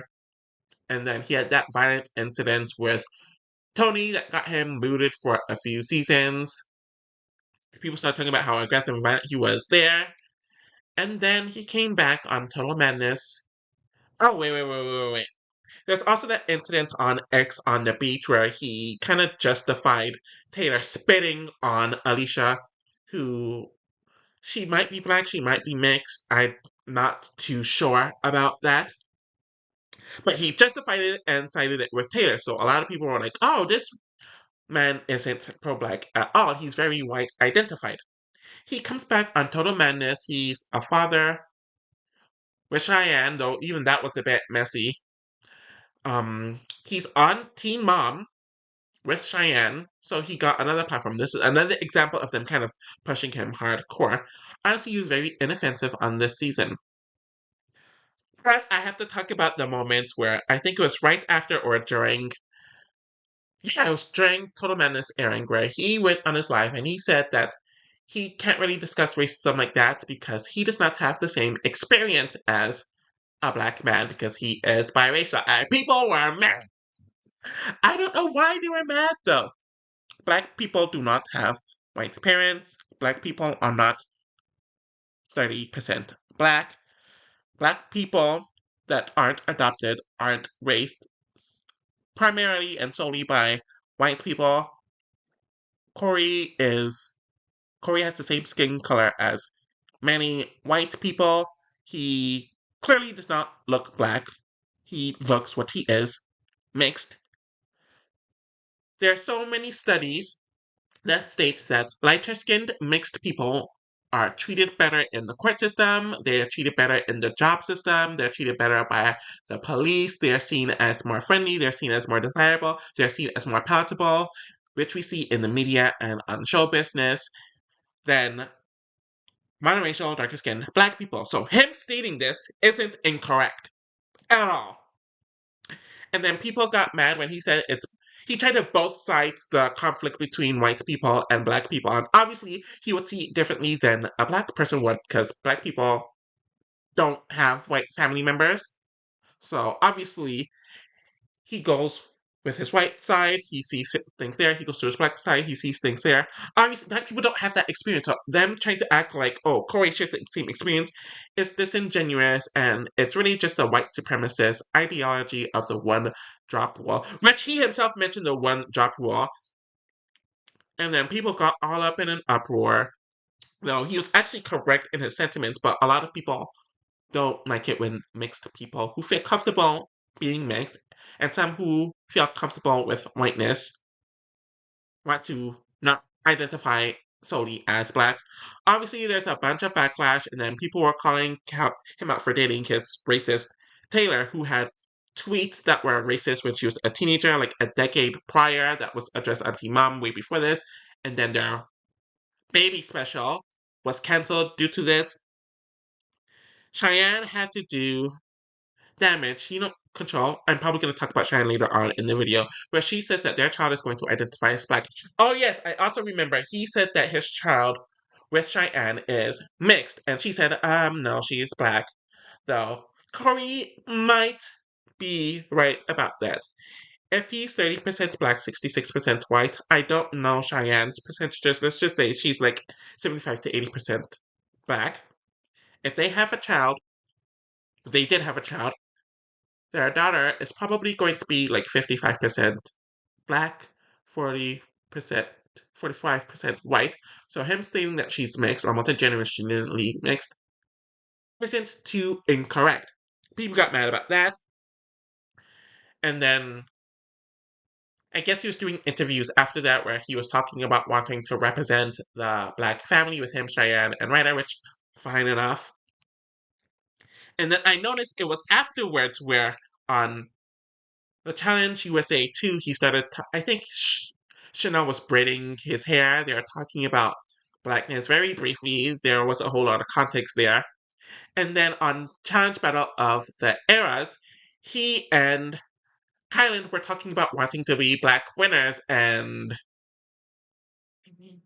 I found it interesting because Cory didn't think like this a few years ago, and even a few months ago, as I'm recording this, he states that he is mixed, which that is his right. But wanting to identify as black when you didn't do so earlier, it's very convenient. I'm gonna get to Kyland later, but I will say that Cory did bond with Nelson. He bonded with Nehemiah on the season. He bonded with Faisal. So his closest allies tend to be non-white people. So I will say that about him, even though Hunter was also one of his close I, but I do think that him looking the way he looks definitely caused him to be propelled a lot more than the average black man. But he's also very skilled and he does have a set of charisma. But he's also someone who clearly had to deal with the stress and the issues that comes with being biracial and people wanting you to identify one way or the other. And that's not something black people go through. And I think he has the right to identify as mixed, and people should badger him to identify as black. And I feel like some of his later comments about blackness is damage control, really. Now we're going to move on from one parent to the next parent in Cheyenne. She only did one season of the challenge, i.e., Rivals 3, but there's a decent amount of racial discourse within her very short time on the series. And obviously, we have to talk about the Bananas and Vince incident, where they essentially called her a stereotypical black name that wasn't her name. She told them several times to stop, but they continued picking. And then she blew up. They essentially gaslit her for why she blew up, and everyone but Devyn essentially kind of just laughed at her. And then obviously there's a situation where she had to kind of bail Cory out of sticking his foot in his mouth, even though he was talking from his perspective as a mixed man. She says that her daughter is not mixed, but she is black. She will identify as black, and she definitely had to do a decent amount of cleanup for Cory when he went on that live during the Black Lives Matter movement. And that's all actually, no. She did talk about being the only black person raised in a white neighborhood and how that was tough for her, and she went on about that after the incident with Bananas and Vint, and it was nice to hear that insight from her. Now it is time to talk about Nelson, and from what I remember, he didn't get much coverage on his Ari the One season outside of throwing a tantrum over Cheyenne not wanting him since they debuted on the same season, and he was pretty under-edited on his first challenge season, Rivals 3. It wasn't until Invasion of the Champions where we really got to know him. He talked about his rough upbringing several times, where he grew up in Inglewood, lower class. He was getting into a lot of trouble. Ironically enough, he and Devon grew up in the same neighborhood their entire lives without ever mingling with one another. And I'm assuming that this is mostly black area, so he grew up very impoverished. He was leading down the wrong path, and it was nice to get that insight from him. He talked about not having a father in his life, where he was growing up with his Afro Latina mother, who's Afro Puerto Rican, and you can tell by looking at her that she is black. Latino is not a race, so uh, Afro Latino and an African American equals Nelson. We did see him get very confrontational at several points in times throughout his career. He threw a similar tantrum to Sylvia that he did with Cheyenne, where he kind of felt entitled regarding having her, but didn't. He got relatively physical with Cory during that elimination, where he snaked Cory and Shane all at once. And then there was him popping off at Derek and then punching him on Dirty 30, which caused him to get expelled from that season. He did kind of calm it down for the next few seasons, especially with the violence and on vendettas, though that irritating confrontational side of him kind of came back at a few points during Final Reckoning. Sorry, I have to bring up Dirty 30 again, where apparently he also got called the N word during that whole debacle with Leroy, and it says a lot that Camille knew how to distinguish between Nelson and Cory when it came to race. Well, she saw Nelson as a black guy, but Cory as not a black guy, and he shouldn't have been called the N word, and he shouldn't have been caught in Camille's racist tirade. Throughout essentially the rest of Nelson's career, he would either get the edit of the bumbling fool or idiot, essentially, or he'd be the aggressive black guy, which we saw at various points in Total Madness, where he talked to all the women horribly, but then at the end of the season, he was given the hero edit for sabotaging himself with Cory, and then he got the goofball edit during his final few seasons. Also, I did that Nelson texturized his hair at several points throughout the series to have hair that kind of looked like Cory's over his natural type for hair.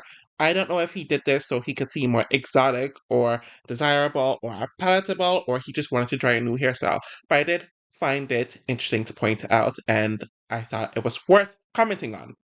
Sorry, I do have to add in more commentary. Even with the way that his and Cory's friendship came off on the show, it was almost like Nelson was willing to sacrifice himself. For Cory, he was willing to do the cleanup work. For Cory, he was essentially the muscle. Obviously, Cory's muscular, but you know what I mean.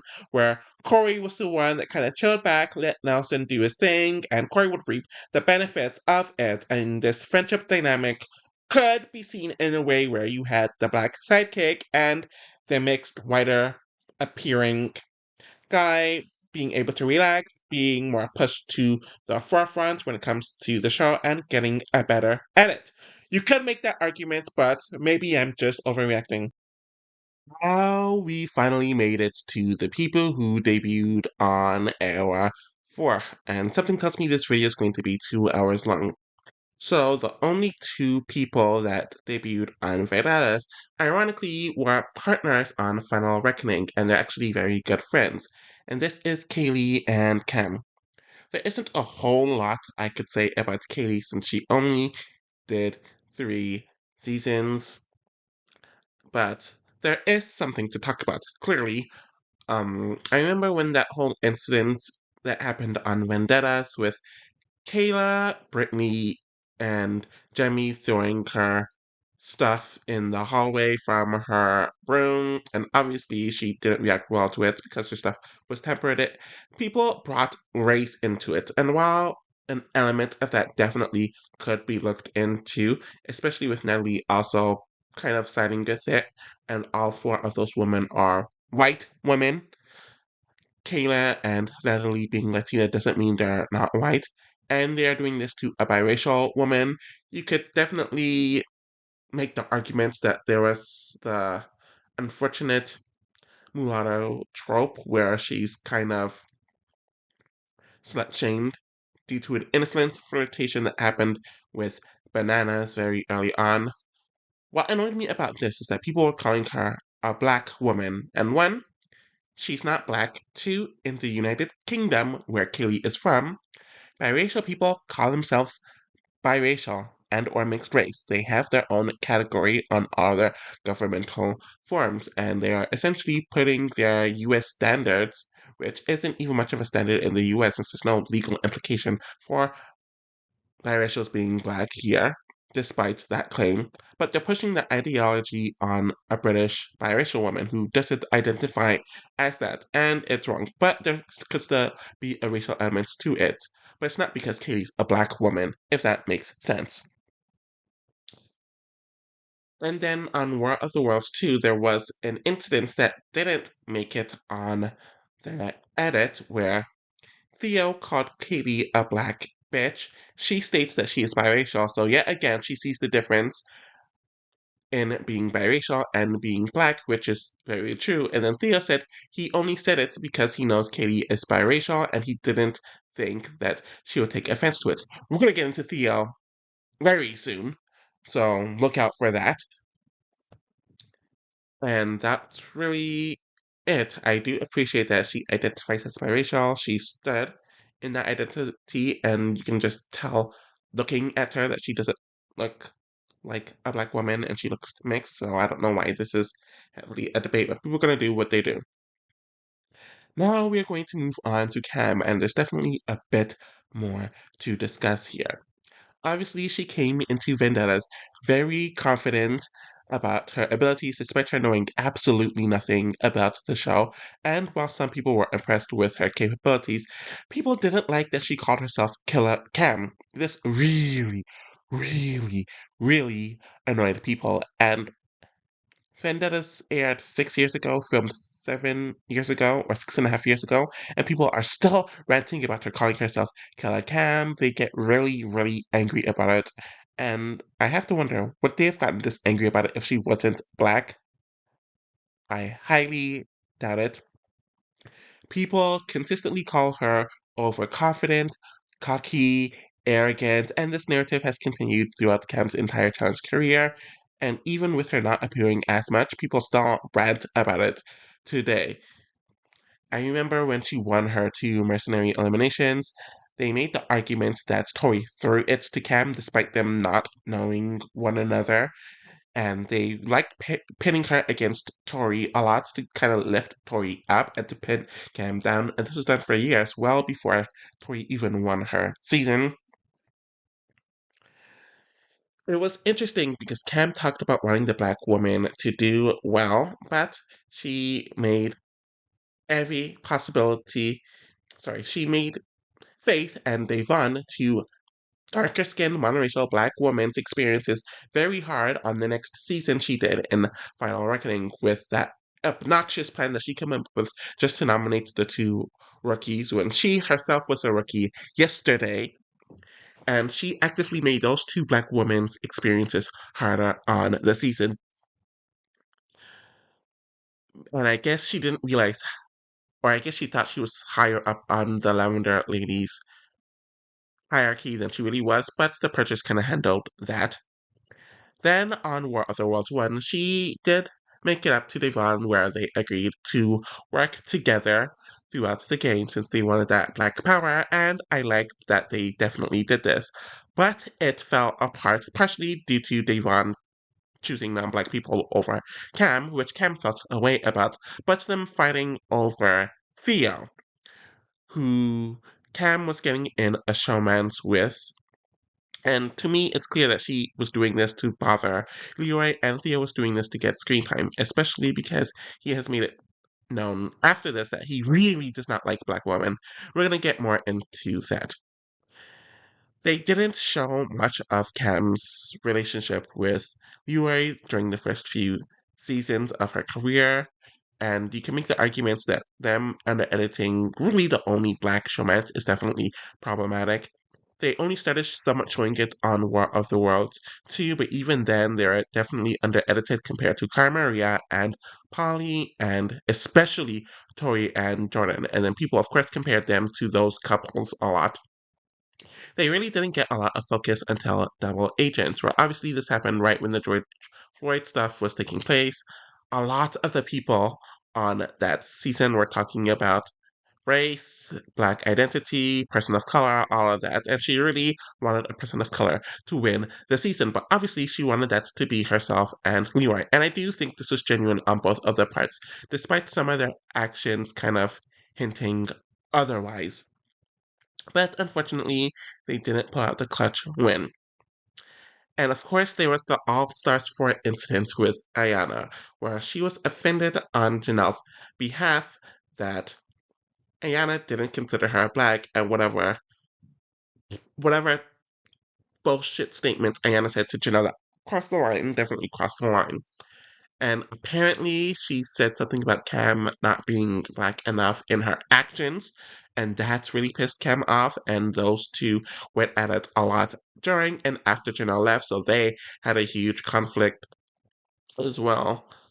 So it seemed like there might have been some attempts for Black people to work together, but it really just didn't happen here, and they all kind of just went out back to back to back to back to back to back.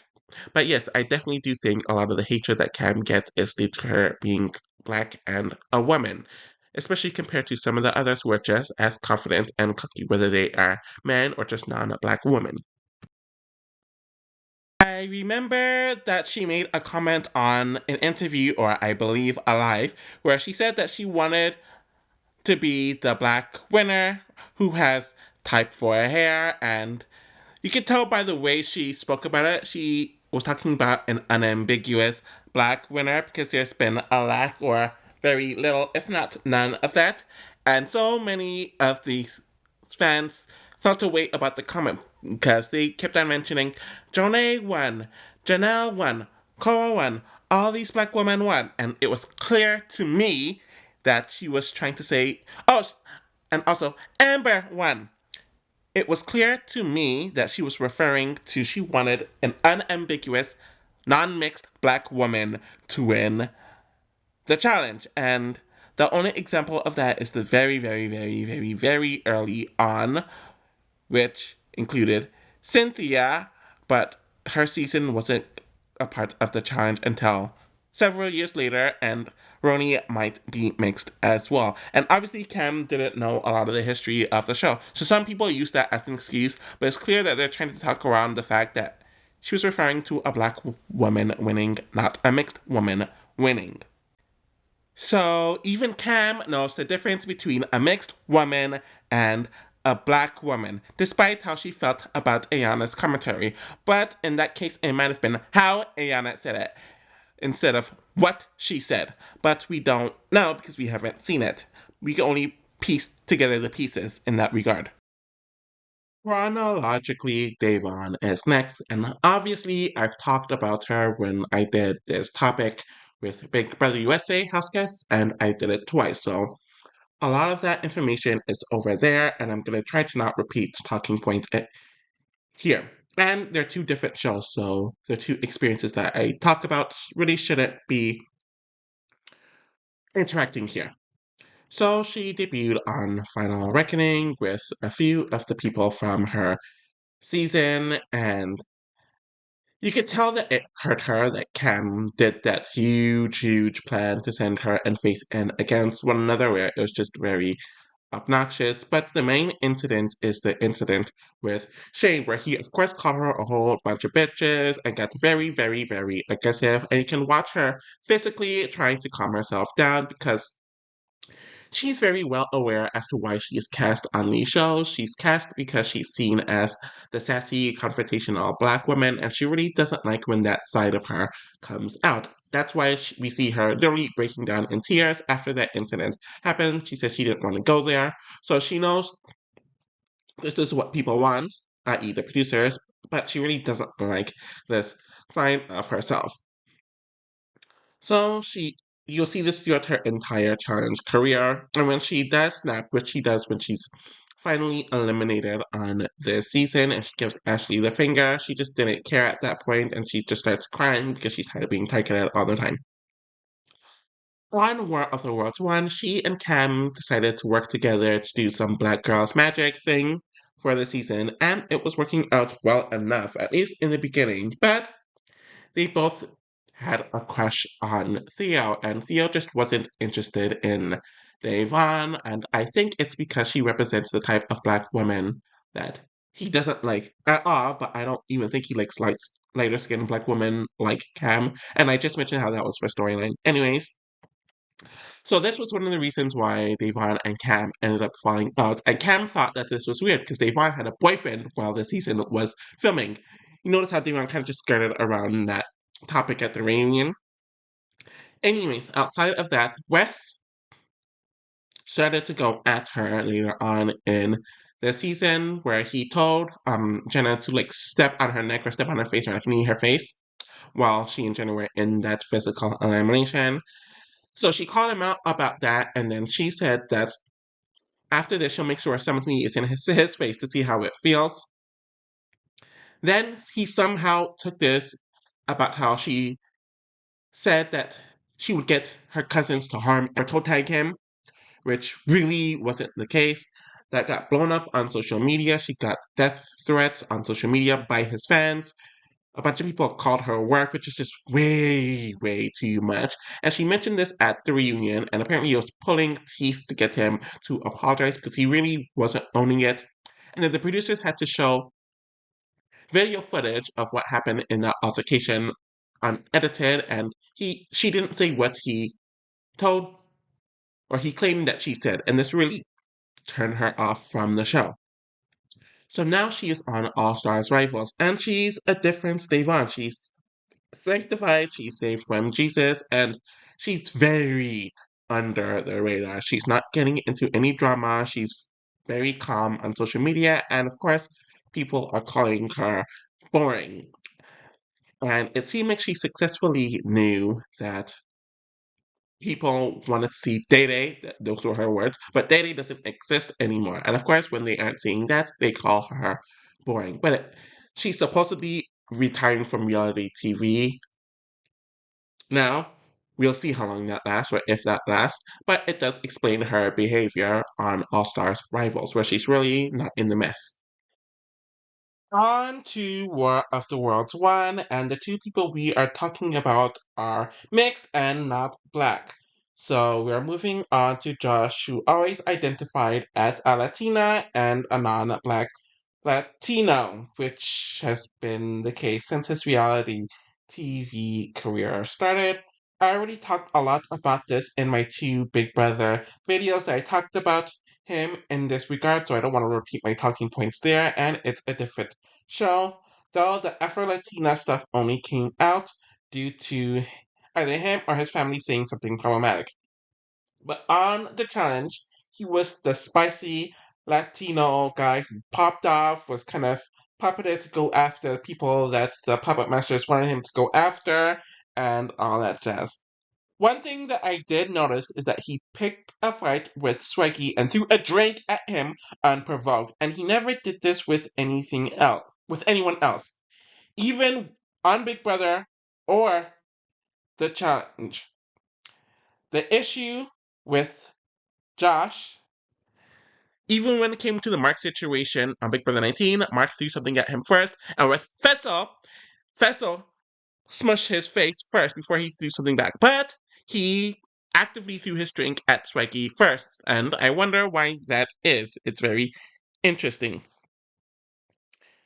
So, I do think he's someone who definitely benefits from being racially ambiguous, and it definitely gave him other avenues to market himself when he's on other shows that don't involve the challenge.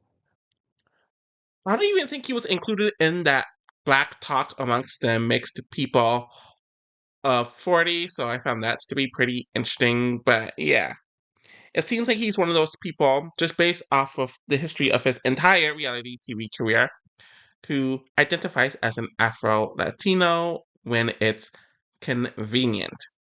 But otherwise, he's not treated as a black person on the cast, and he's never really identified with that. So we're moving on. I've said a lot in this video about the mixed people, but I will say that most of them are not problematic people when it comes to race. Theo is not one of those people.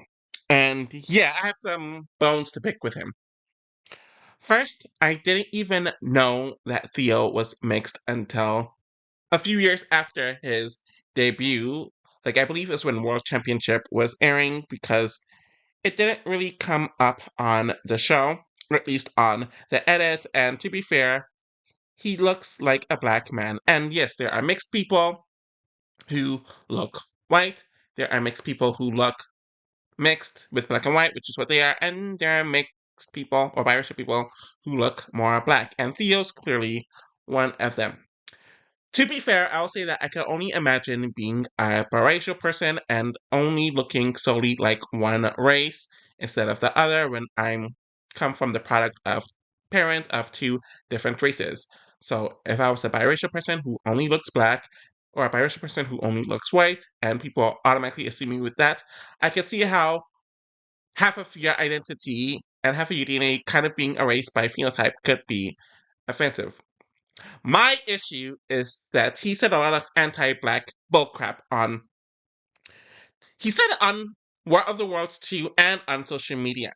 So on War of the Worlds 2, he apparently called Kayleigh a black bitch, and then he justified it by saying, "Oh, you're biracial, so you shouldn't take offense to it." So one, you're calling her a bitch, which is obviously a negative term. Two, you're adding on black bitch, making it even more derogatory. And you know that she's not a black woman, but you're adding black in there to be derogatory. So you clearly see blackness as something that is derogatory and not a good thing. Also, he claimed that Tula, i.e., Big T, and Esther, the one that was on War of the Worlds 2, looked alike because they are both dark skinned black women, and that's beyond offensive and you're saying that in a negative way, and you know damn well that they're two different people, and automatically assuming that two black people who do not look alike and are not related to one another looks like, yeah, that's definitely a problem. And it's funny because on his first season, he was showmancing it up with Kam, and it's clear that he did this because he was a new guy and he needed a storyline, so he kissed up to her.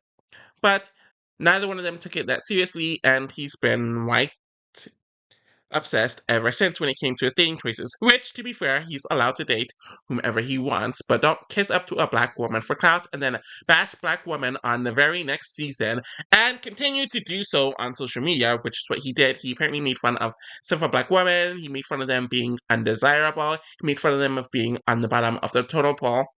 And think you're not going to be called out for it. And I notice in a lot of these cases, it's generally the biracial people who look more black, who feel like they have to prove their mixedness or their whiteness more, so they attack monoracial, unambiguous black people more. And that's definitely very icky. What I will say is that I do think it kind of bothers him that a lot of people can't immediately tell that he's biracial, and he doesn't get the privileges that a lot of the biracial people on the show historically have gotten when it comes to increasing visibility, a softer edit, and all of that jazz. But it also shows the nuances of biracial people who look either more racially ambiguous, they look more white, they look obviously mixed, or if they have less Afrocentric figures, which unfortunately Theo doesn't have. And also, he has a white mother and a black father. I don't know the relationship between his black father. So if his relationship with his black father is very poor, that might be one of the reasons why his relationship with other black people is just so awful. And the fact that he has a white mother and he most likely doesn't have any black female relatives might show why he feels comfortable throwing shade and disrespecting them, especially if his father talked bad about black women and if his white mother is one of those that will sleep with a black man but they hate the female counterpart. Yeah, I can see how that comes up. Alrighty, so I do have more commentary. Theo is an example of someone who is a biracial Brit and how different biracial Brit people tend to be compared to biracial American people, where apparently black people in general are just a lot more fragmented in the United Kingdom, and their biracial with black offspring are even more isolated from one another. So they generally tend to be around more white people, and yet again, there is no one drop rule in the United Kingdom. So someone like Theo or a Callum, who I may or may not even discuss in this video, wouldn't feel the need to identify as black. They really wouldn't feel the need to have a tie to blackness, and they are very distant about it. Which is apparently how it was like 100 years ago in the US before they moved the mulatto category, but that's kind of another thing. And Josh is a multi-generationally mixed race mulatto Cuban. So in Cuba, there is no one drop rule. There is a huge mulatto community, and that is what Josh derives from. So even with him, he has a different viewpoint on it compared to a multi-generationally mixed American or even a biracial American as well. And I kind of mentioned earlier, Latin America, sometimes or conveniently, they see the term black as representative for Black Americans, though they call their black people in Latin America Negro or whatever equivalent term. So, yeah, that's some extra context there. And we are moving on to War of the Worlds 2 with Tula, and we are officially 2 hours into this video. She is an interesting one because I don't think she was cast with the intention of her fitting the stereotypical sassy black woman role. And to be fair, she didn't act like that, so they couldn't edit her like that at all because that's genuinely just not who she is. She didn't last long at all on War of the Worlds 2, as she was the first woman booted under normal circumstances on the season. But we had people like Theo comparing her and Esther and claiming that they look alike because they're the sole black woman on that team where they look absolutely nothing alike. And it was just ridiculous. And apparently, on Total Madness, a lot of the guys were ranking the women on the cast based on who is the hottest and who is the least hottest, and they placed Tula at the bottom.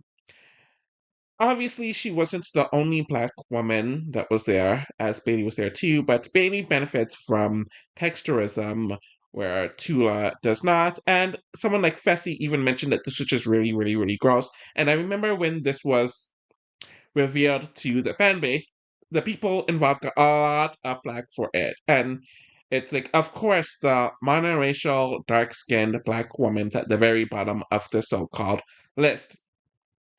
What I will say about Tula is that she's not afraid to wear her natural hair, whether it's very short, whether it's very frizzy, whether there's not a lot of hair. She will wear it. She'll do confessionals in them. She will film scenes when she's just talking to the others like that, which is something that you rarely see for any of the black women. Heck, a lot of the mixed women on this list who has coarser hair. So I do give Tula a lot of props for wearing her real hair and showing it and not being afraid of it.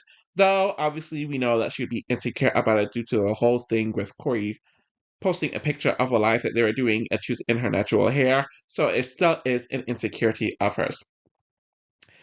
I do think a lot of the fan base tend to get annoyed with her because they feel like she's a baby and they feel like she's someone who's a grown woman, but is coddled by the entire cast. People give her chance after chance after chance, and they kind of make her look like a minstrel show. Though while a part of me do think that she is a bit too naive and it's kind of weird how she still wants to be like coddled, another part of me is also thinking that okay, if this wasn't a black woman who's getting this treatment, I doubt most of you wouldn't really care because she doesn't fit the stereotypical black woman archetype that you would probably want her to fit under. Obviously, she grew into her own on Double Agent as a player, but then there's a whole arc with CT. And then there's the weird match with Logan that took place on Spies, Lies, and Allies, and that was kind of just weird to watch. So that might play into the whole undesirability thing that a lot of black women unfortunately deal with on reality TV, which was just very uncomfortable to watch. And now that I'm thinking about it, I don't think there's a whole lot when it came to her racial background on any of the other seasons. But she's one of the more consistent era for a black woman, so props to her for that. As she made a mountain out of a molehill, where she was the first boot woman in her first season and is now a staple. I actually wasn't planning on talking about Swaggy C and Bayleigh here, and I'm solely talking about their brief run on their channel. So all that Big Brother stuff is going to be left in the other videos. But I noticed that they were gaslit a lot during the season. Obviously, there's the incident with Josh gaslighting Swaggy when Swaggy did absolutely nothing wrong just because he had another ally that wasn't Josh, and Josh was trying to create this storyline with himself and Wes, to the point where Josh threw a drink at Swaggy when he wasn't even being threatened, and Josh not doing that with anyone who wasn't black. So there's that situation. And then with Bayleigh, we had obviously her dynamic with Casey, where they're getting along throughout the season. Obviously, they had a flirtment on Big Brother that everyone knows about. And then Casey was trying to justify turning on Bayleigh for a nanny who she just met. Obviously, Bayleigh was hurt about that. And then she mentioned that the relationship started when they slept together in a Big Brother.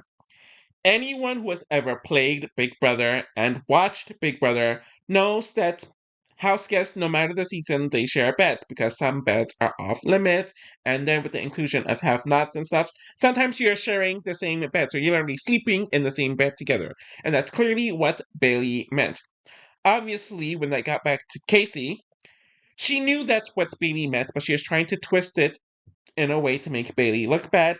Casey started the argument. Bayleigh was talking in a very calm, demure manner, but Casey kept on pushing, gaslighting, which eventually caused Bayleigh to blow up as she wanted Casey to just leave. Casey didn't leave, and Casey did this so Bayleigh could come off like the angry black woman. It's just really, really icky to think about now, especially when Bayleigh was right about the whole Casey and Annie situation in hindsight.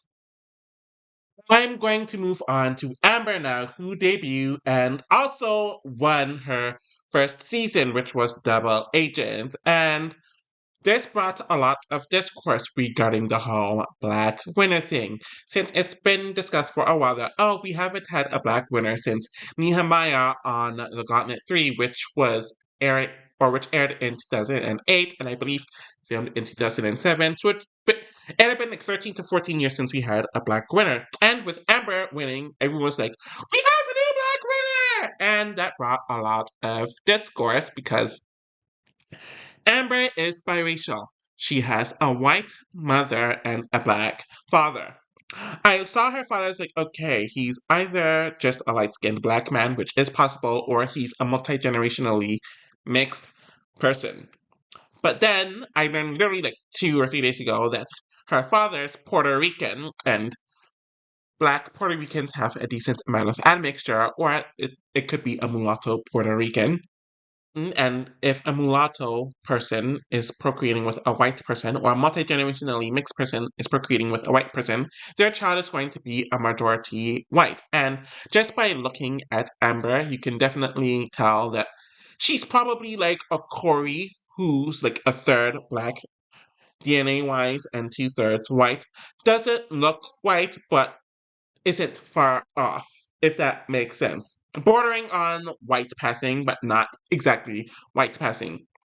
So obviously with that, and Amber having her dyed blonde hair, and she has natural, I believe, blue eyes. Yeah, I think it's blue eyes. If not, it's blue, it's green. But she has a lot of white features, so people are like, oh, black winner, and no, she's biracial. And then some people are like, you're doubting Amber's blackness! And this whole back and forth about the whole black winner title. And apparently she really took this up under her wing. She's like, yes, I am a black winner. And during Double Agents, there was a lot of discussion about blackness due to the George Floyd stuff and the Black Lives Matter stuff that was happening in real life. And then people were claiming that a lot of the others, or a lot of the people of color, were just that she won the season because they wanted to be the black winner. And it went to Amber, not them, despite the fact that Amber's not black, but that's whatever. In the future seasons, people kept on mentioning that the challenges are just of Amber because she's pretty. And yes, Amber is very pretty, very beautiful, very good looking. But that's the case for most of the people who are cast on the challenge. You can go through all of the eras, and damn near all of the women are very good looking, very beautiful, very pretty. So why would they all be jealous of someone for being pretty and good looking when almost all of them are? I think the layer to this is that there's a lot of people who tend to exotify mixed race people, and they have desirability for the looks to the point where it almost comes off as like fetishization, and there's a huge overemphasis on their looks. And whenever someone criticizes them, the whole "you're jealous" element is thrown out there, and it's really just not a good look.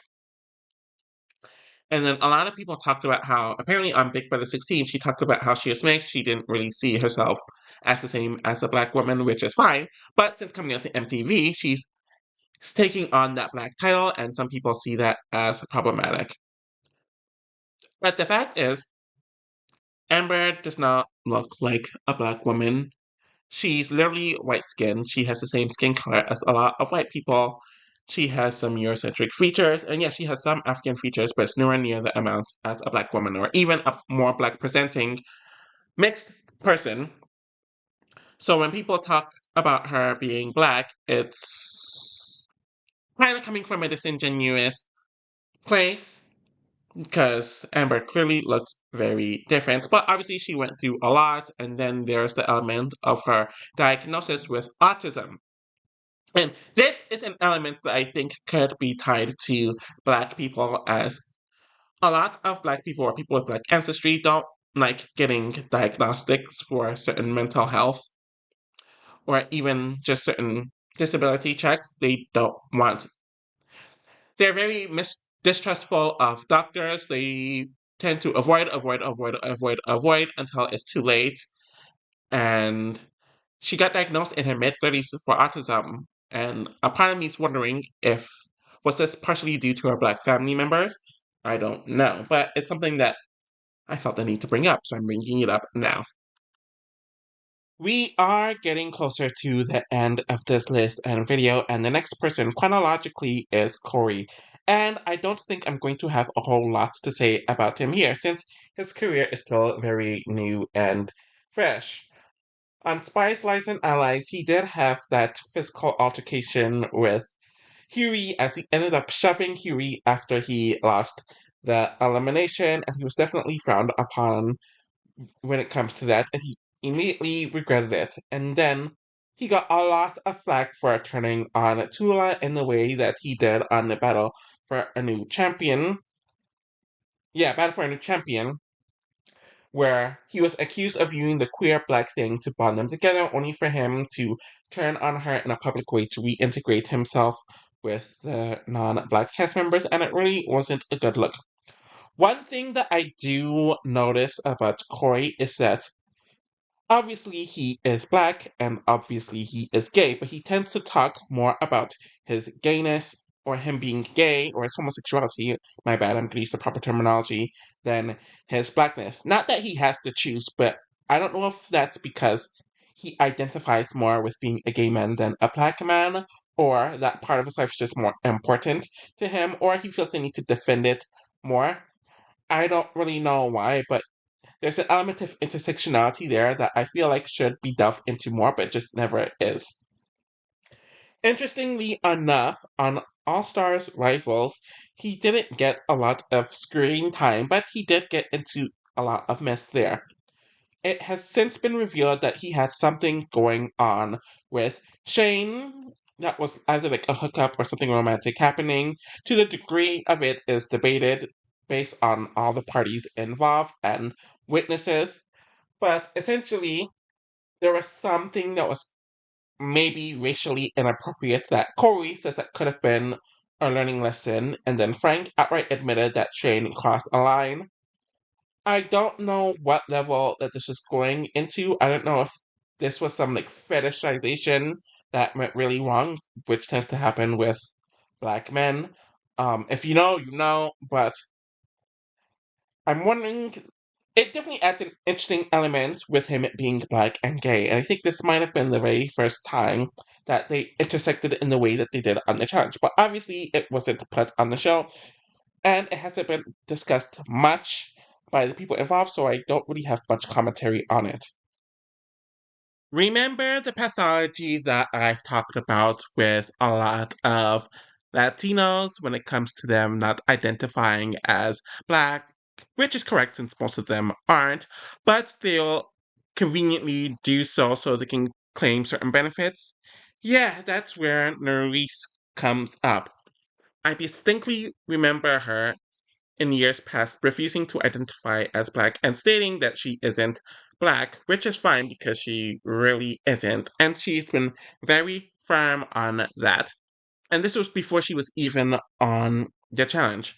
Her thing was that she was the spicy Latina, which was what got her a lot of focus on Are You the One, X on the Beach, and even her first few challenge seasons. And her main thing was she got with a lot of either Black men or mixed with Black men. And she was the exotical preference. That was the whole thing where they kind of exotified her, but they wouldn't make her the main girl.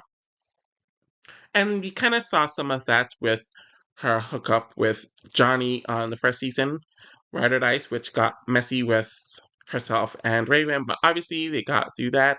She moved on from Johnny and she got with Horacio. I remember, I think it's during the Conquest episodes of Ride or Dies, where Kyland, Biracial, and Nurys were in the bottom, and some person tweeted, all the people of color are um in the bottom, ignoring that some people of color were also safe. And then this is around the time where someone said, oh, targeting Nurys during Black History Month, and which was ridiculous. And then Laurel responded, oh, she identifies as a non Black Latina. And honestly, Laurel was right about this, but obviously, this coming from a white woman was never going to go well for her. Then Nurys says, okay, I'm a Black woman now, which was random. And then she said that she's Black because she's Dominican. And okay, we need to break this down. Most Dominican people are mixed and they identify as mulatto, which is correct because they are roughly half African and roughly half European. They historically have not identified as Black because, one, they feel like identifying as Black erases their Latinidad history, though they'd be more than fine identifying as white, not claiming that will erase it.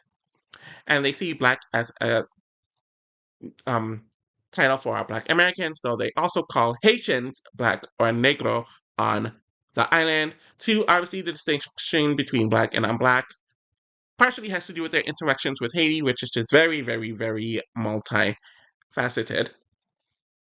And most Dominicans are only like 40% sub-Saharan African, and she's half Dominican.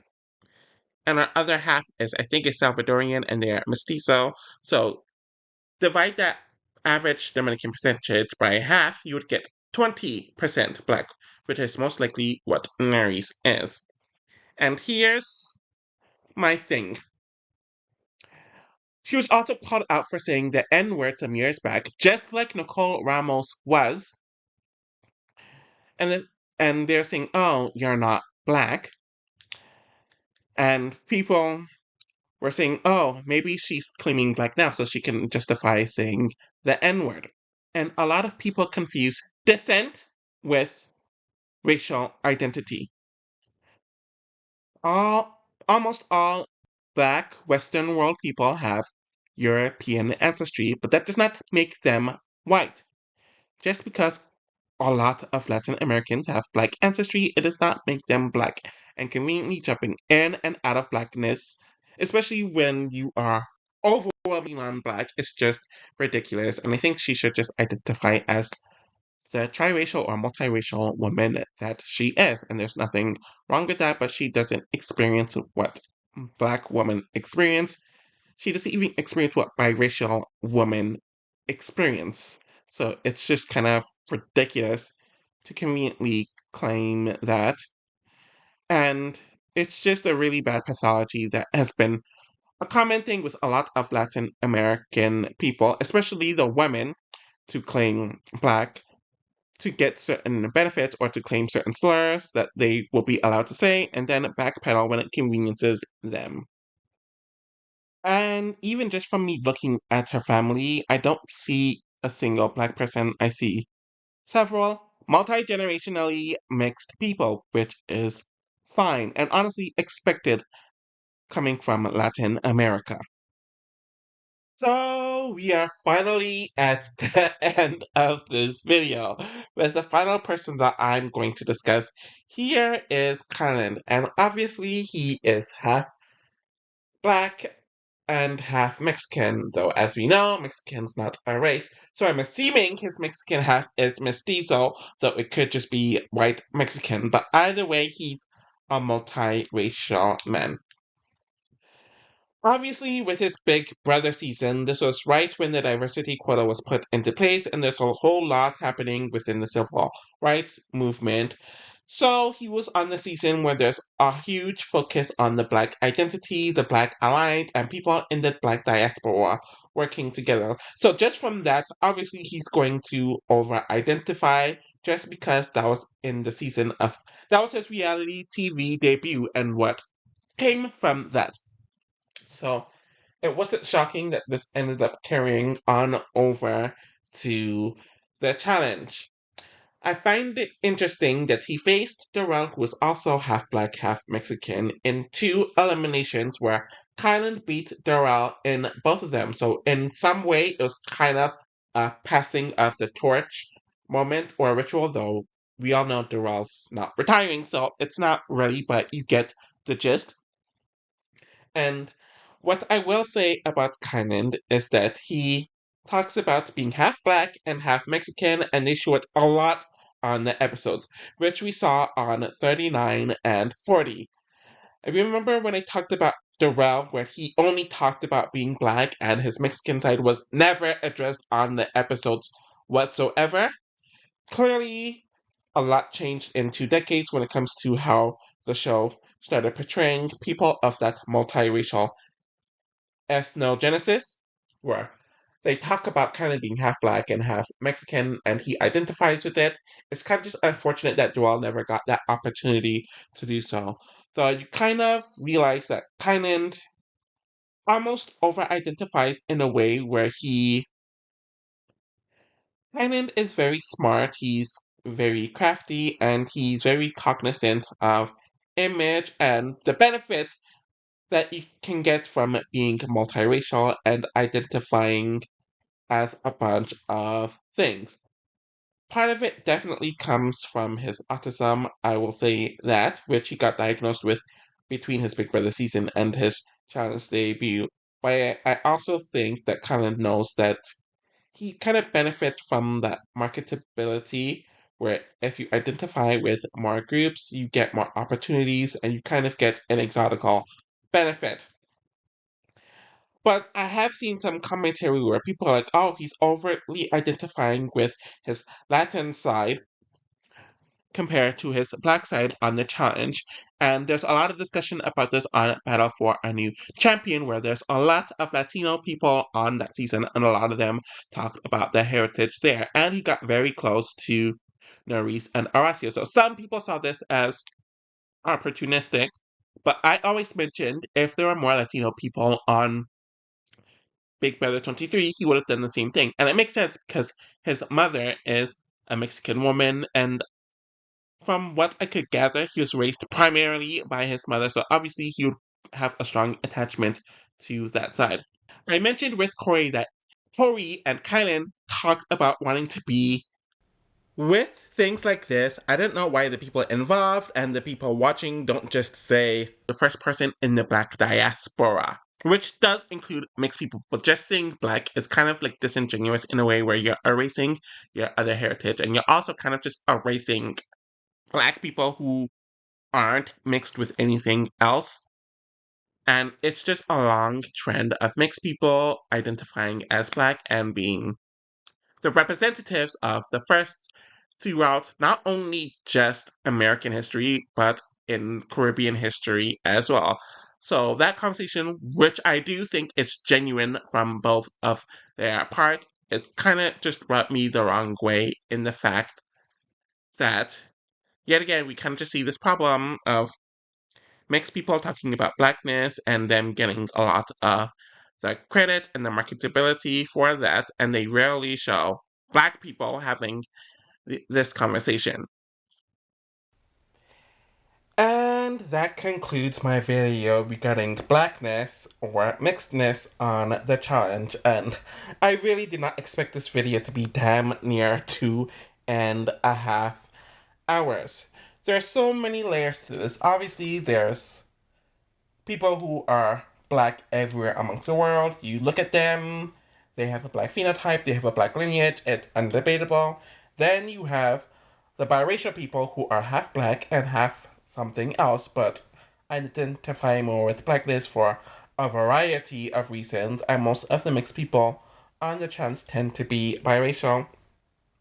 Then there's the multi-generationally mixed people who descend from a long line of mixed black and white people. So they're mixed with black and white, their parents, their grandparents, their great grandparents, so on and so forth. So it's just a bunch of mixed people getting with one another, but it started with two biracial people getting with one another, and then their children becoming MGMs, so on and so forth. And then there are multiracial people, who are people who have three races within them, whether it's due to them coming from one non-black mixed parent and one black parent, or something along the lines with that. And a lot of the Latinos come in here, and that's how they fit into this. Then there's the element of what's considered black in America, so black Americans. And then you have to look into Latin America and how they see blackness as well, where there are differing opinions and different lineages. Obviously, with a show that is 20, almost 30 years old, technically, there's a lot of history, there's a lot of context there, whether it was actually put on the show, if it was edited out, or it was something that took place completely off the show, but it definitely needed to be addressed. Overall, I do think on paper there's a lot of balance between them casting black people and casting mixed people, and when you get rid of the one season wonders and the two season wonders, so the people who became staples on the franchise, it's definitely a lot more balanced, despite initially the monoracially black people having a lot more people in there compared to the mixed people. But once you got rid of the 1 to 2 season wonders, it's a lot more balanced. But when you look into who is more notable and who tends to be the face of black challengers, you notice that a lot more of them are mixed than black. I don't know if that's an intentional part, whether they feel like they are more interesting or more multifaceted when it comes to being characters, so they came back more and they get more deep storylines, or if a lot of the black challengers just didn't want to come back, so less of them were more frequent. Obviously, I talked about how people who have no black ancestry treat these mixed people and these black people. And then I also talked about how black people treat each other, how mixed people treat each other, and how mixed and black people treat each other. And there's so much nuance and depth towards all of it. Overall, I just want to say that I do think that the two groups are allies with one another. Obviously, there's so much history in it from the perspective of the US and even the Caribbean. There's so much history, and of course, biracial black people descend from black people, and maybe way deep in the line of a black person's ancestry, a biracial person is there, though that got whittled down within the generations. At the same time, they are not the same. A black person has never been told, "What are you?" because your race can't easily be identified. A black person does not know how it feels like to have parents of two completely different races. They don't have one side of a racial group and another side of a racial group. They don't know what that feels like. They don't know how it feels like to not fully belong in either group. Mixed people do not know what it's like to be treated like a black person who is darker skinned, monoracially black. They have all Afrocentric features to be darker skinned, coarser hair, thicker features, and they don't benefit from ambiguity. Mixed people do not know what it feels like to have two people of a single monoracial race. They don't know what that feels like. They don't know what it feels like to be seen as the bottom of a societal hierarchy because of that group lacking whiteness or lacking mixedness. Unlike mixed people, the experiences are very different, and there's so much studies on this. And even when you look at the history, it's clear that there are differences, but there's so much gaslighting from both sides, whether it's the mixed people who wants to force themselves to only be identified as black and for everyone to see that, and black people who wants mixed people to identify as black because they want to vicariously live through mixed people. It causes so much confusion and so much disingenuous discussion, and that leads into the media, which we see on reality shows like Big Brother, which I've covered, and now The Challenge.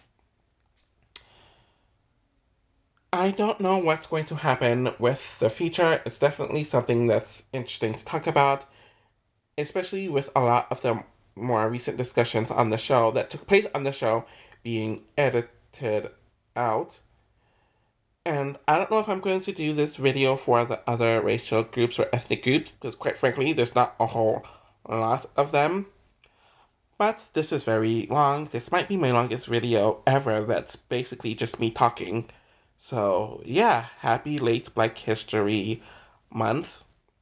Thank you all for watching, and these challenges contributed a lot to the strategy, the competitiveness, and the entertainment of the show, whether they are mixed or black. So, thank you for watching, and I'll be back with something soon.